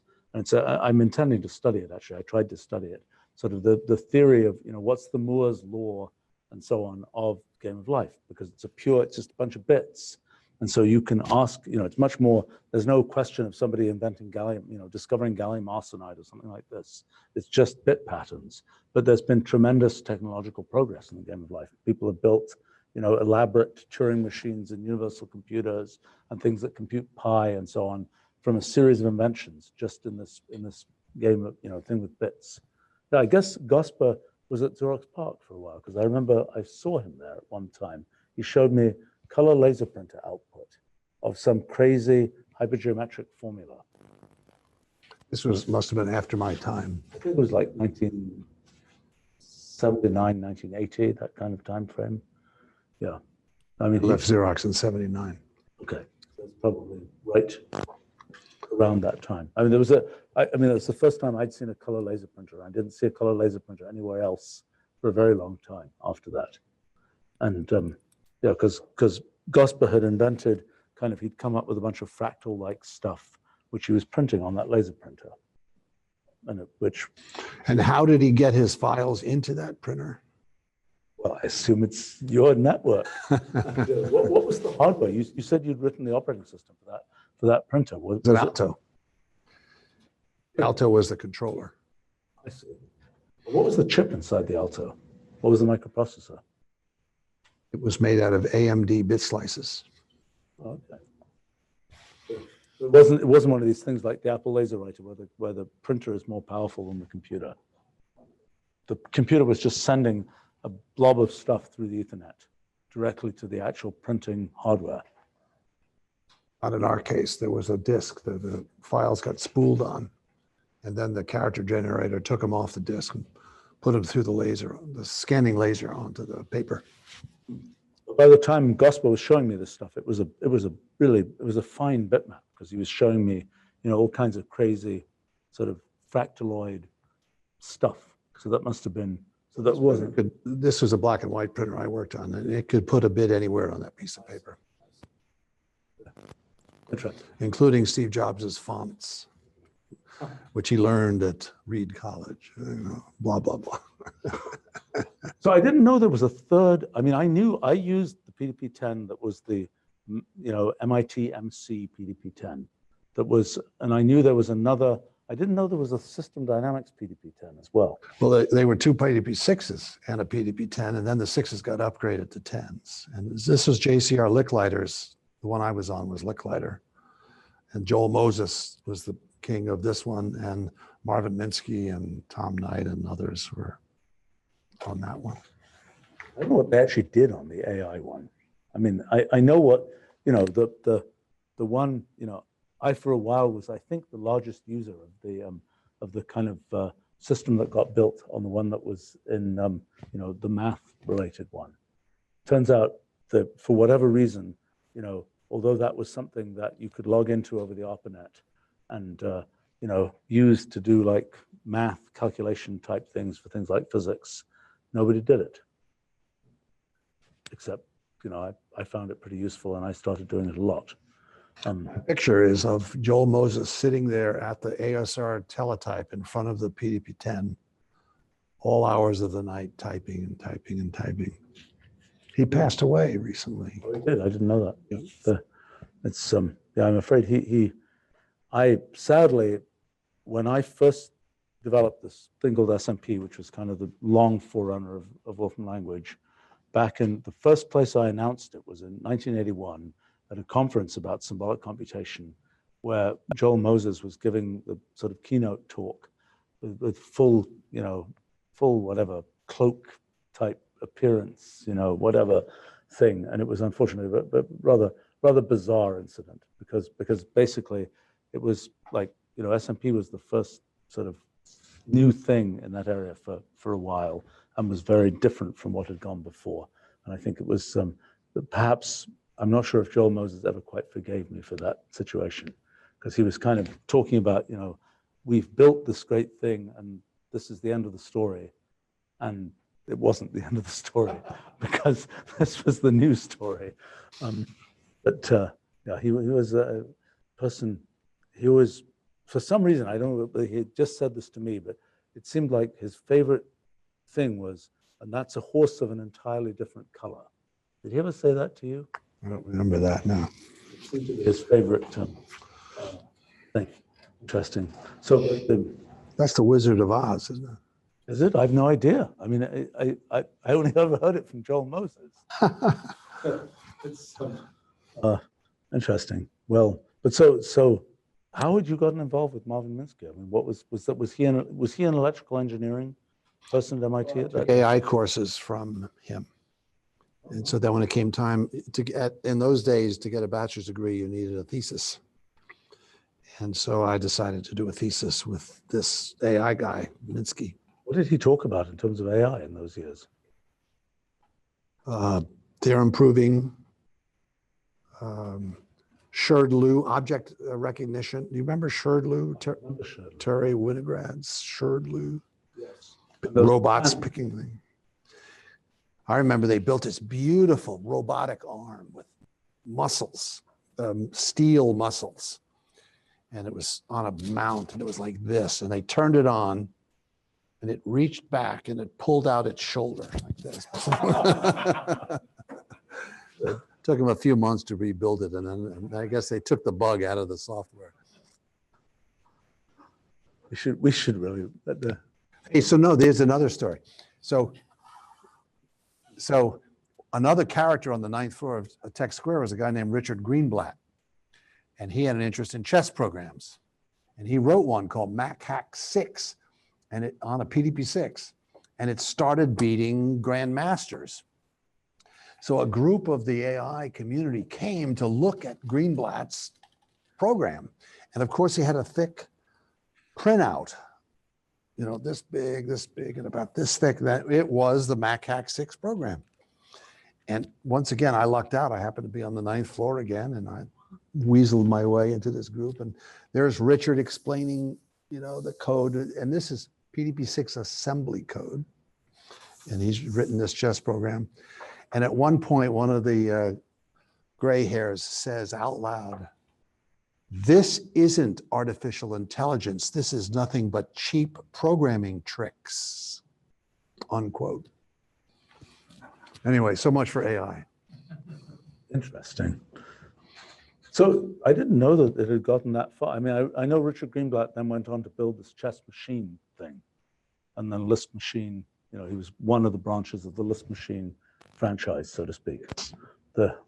Interesting. So I think we had, if we can stand another moment for another. I was wondering, do you think VR will be something that everyone uses, like a cell phone, or will it be more like a motorcycle that some people only use it?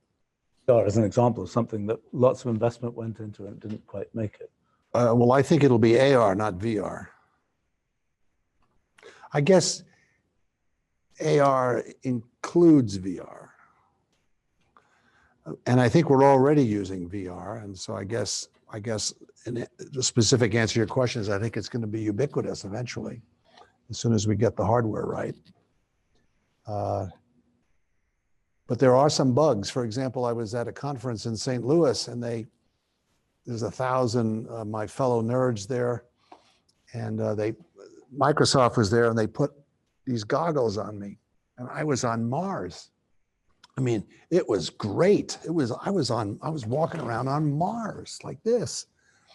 And I turn and I see the rover is over there. So I'm curious. I want to see what the rover is. I start walking and I make about 3 steps and there's a hand on me here, grabs hold of me. And the guy says, "Bob, you're about to walk off the stage." So that's a user interface bug, I think. Oh, well. Any other questions? Yeah, when asked why you're doing what you're doing, you said to save the world.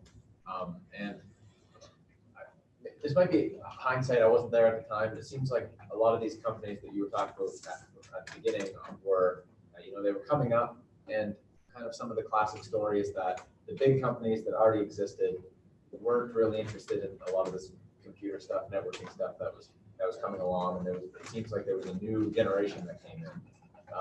Whereas now it seems like there's this kind of acquisition culture where when a startup comes up and they do well, they get snatched up by a company that's already big and exists.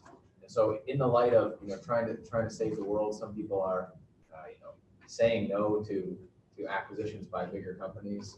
And I'm interested in what you think about this kind of landscape in terms of you having been there in the past and also investing now.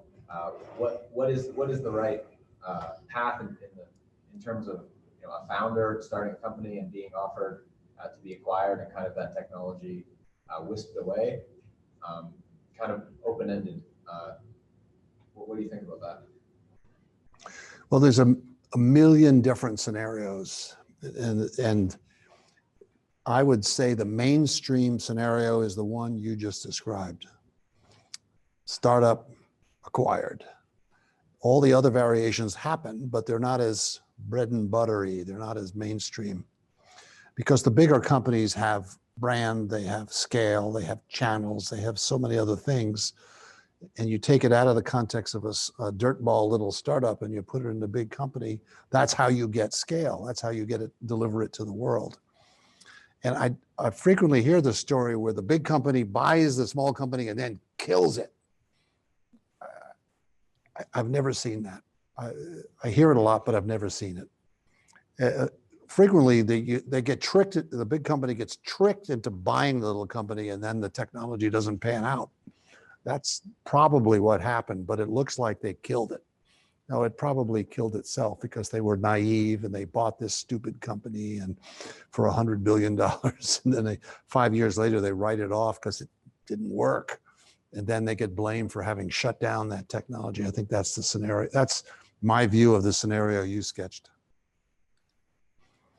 So I think startups, as I mentioned earlier with the oil and gas giants, they need startups to light a fire under them. And they have scale, they have people, they have rigs, they have technology. And you want to, that's how you get scale. Yeah. So you view it as, if you have your plan to save the world as a startup, getting bought actually can be a good outcome because that's going to kind of be the seed that maybe a larger corporation uses to take forward your technology or plan or what have you. Yeah. So my company, was founded in '79, and in 2010, it got bought by HP. Went public in '84. So founded '79, public '84, bought by HP in 2010. And in a sense, my company went home because it grew up in the shadow of HP. We recruited a gazillion people from HP, including Bill Krause, our CEO, came from HP. So in the end, they went home, back to HP. And so the 3Com is now the networking division of HP. Roughly, that's not exactly right, but approximately right. So 3Com still exists. It just has a different name now. It's the HP networking division. By the way, I visited them recently, and there's nobody there I know. So the acquisition has been completed. Right. Why was it called 3Com? 3Com, computer communication compatibility. Okay. I gave 1 day to naming the company, and I should have given it 2. Don't name your company with a number in the front. That's not a good idea. Really? You didn't just sort first in the alphabetical order of everything? And several people started company 2Wire. One was called 2Wire with the intent of being ahead of 3Com on the expo list. So, okay. So why was it a bad idea to start it with a number? The principal difficulty is for a while, I was the chief financial officer of my company and I did collections. So we would send them an invoice, we'd wait 30 days, and if the check didn't come, I'd call them up. I'd say, hey, you got to pay my invoice. And they'd say, where's your invoice? We don't have your invoice. I say, yeah, I sent it to you. The file cabinet with the file cabinet does not have a tab with 3 on it. So they said, well, where would it be in my filing system? Would it be under 3, under Com, or 3Com? And then they find it. I'd say, okay, you're going to send me the money? I said, yeah, in 30 days. Mm-hmm. So they extended and collecting cash is very important to a small company. And that extra 30 days could have been fatal. Oh, by the way, I was frequently called the founder of 3M, which is a different company. Okay, so you said that undergraduate students don't know anything about anything. I didn't say that second anything. Okay, so they don't know anything, all right? Okay. Yeah. All right. And I happen to be an undergraduate student, and I happen to play tennis as well, by the way. Oh. So would you have any advices on how not to be this kind of undergraduate student that we're talking about? Well, first of all, there are exceptions. Right. So you have to decide whether you want to be an exception or not. And if you want to be an exception, you should be confident that you know something valuable and important that you have some unique position in, because otherwise there's no point. And if you want to be involved with startups and learn how to do it, you should go work for somebody else's startup now and then start your company later after you know something.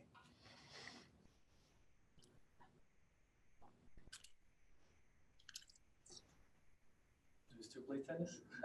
What's that? Do you still play tennis? I just bought all new tennis gear because I'm planning to go out, but I have to lose some weight. And tennis is a great game, and I used to play it 3 or 4 hours a day, every day. But now it's, every once in a while I play patty cake with my wife and her friends. Will, great stuff. Thank you very much. Thanks for inviting me.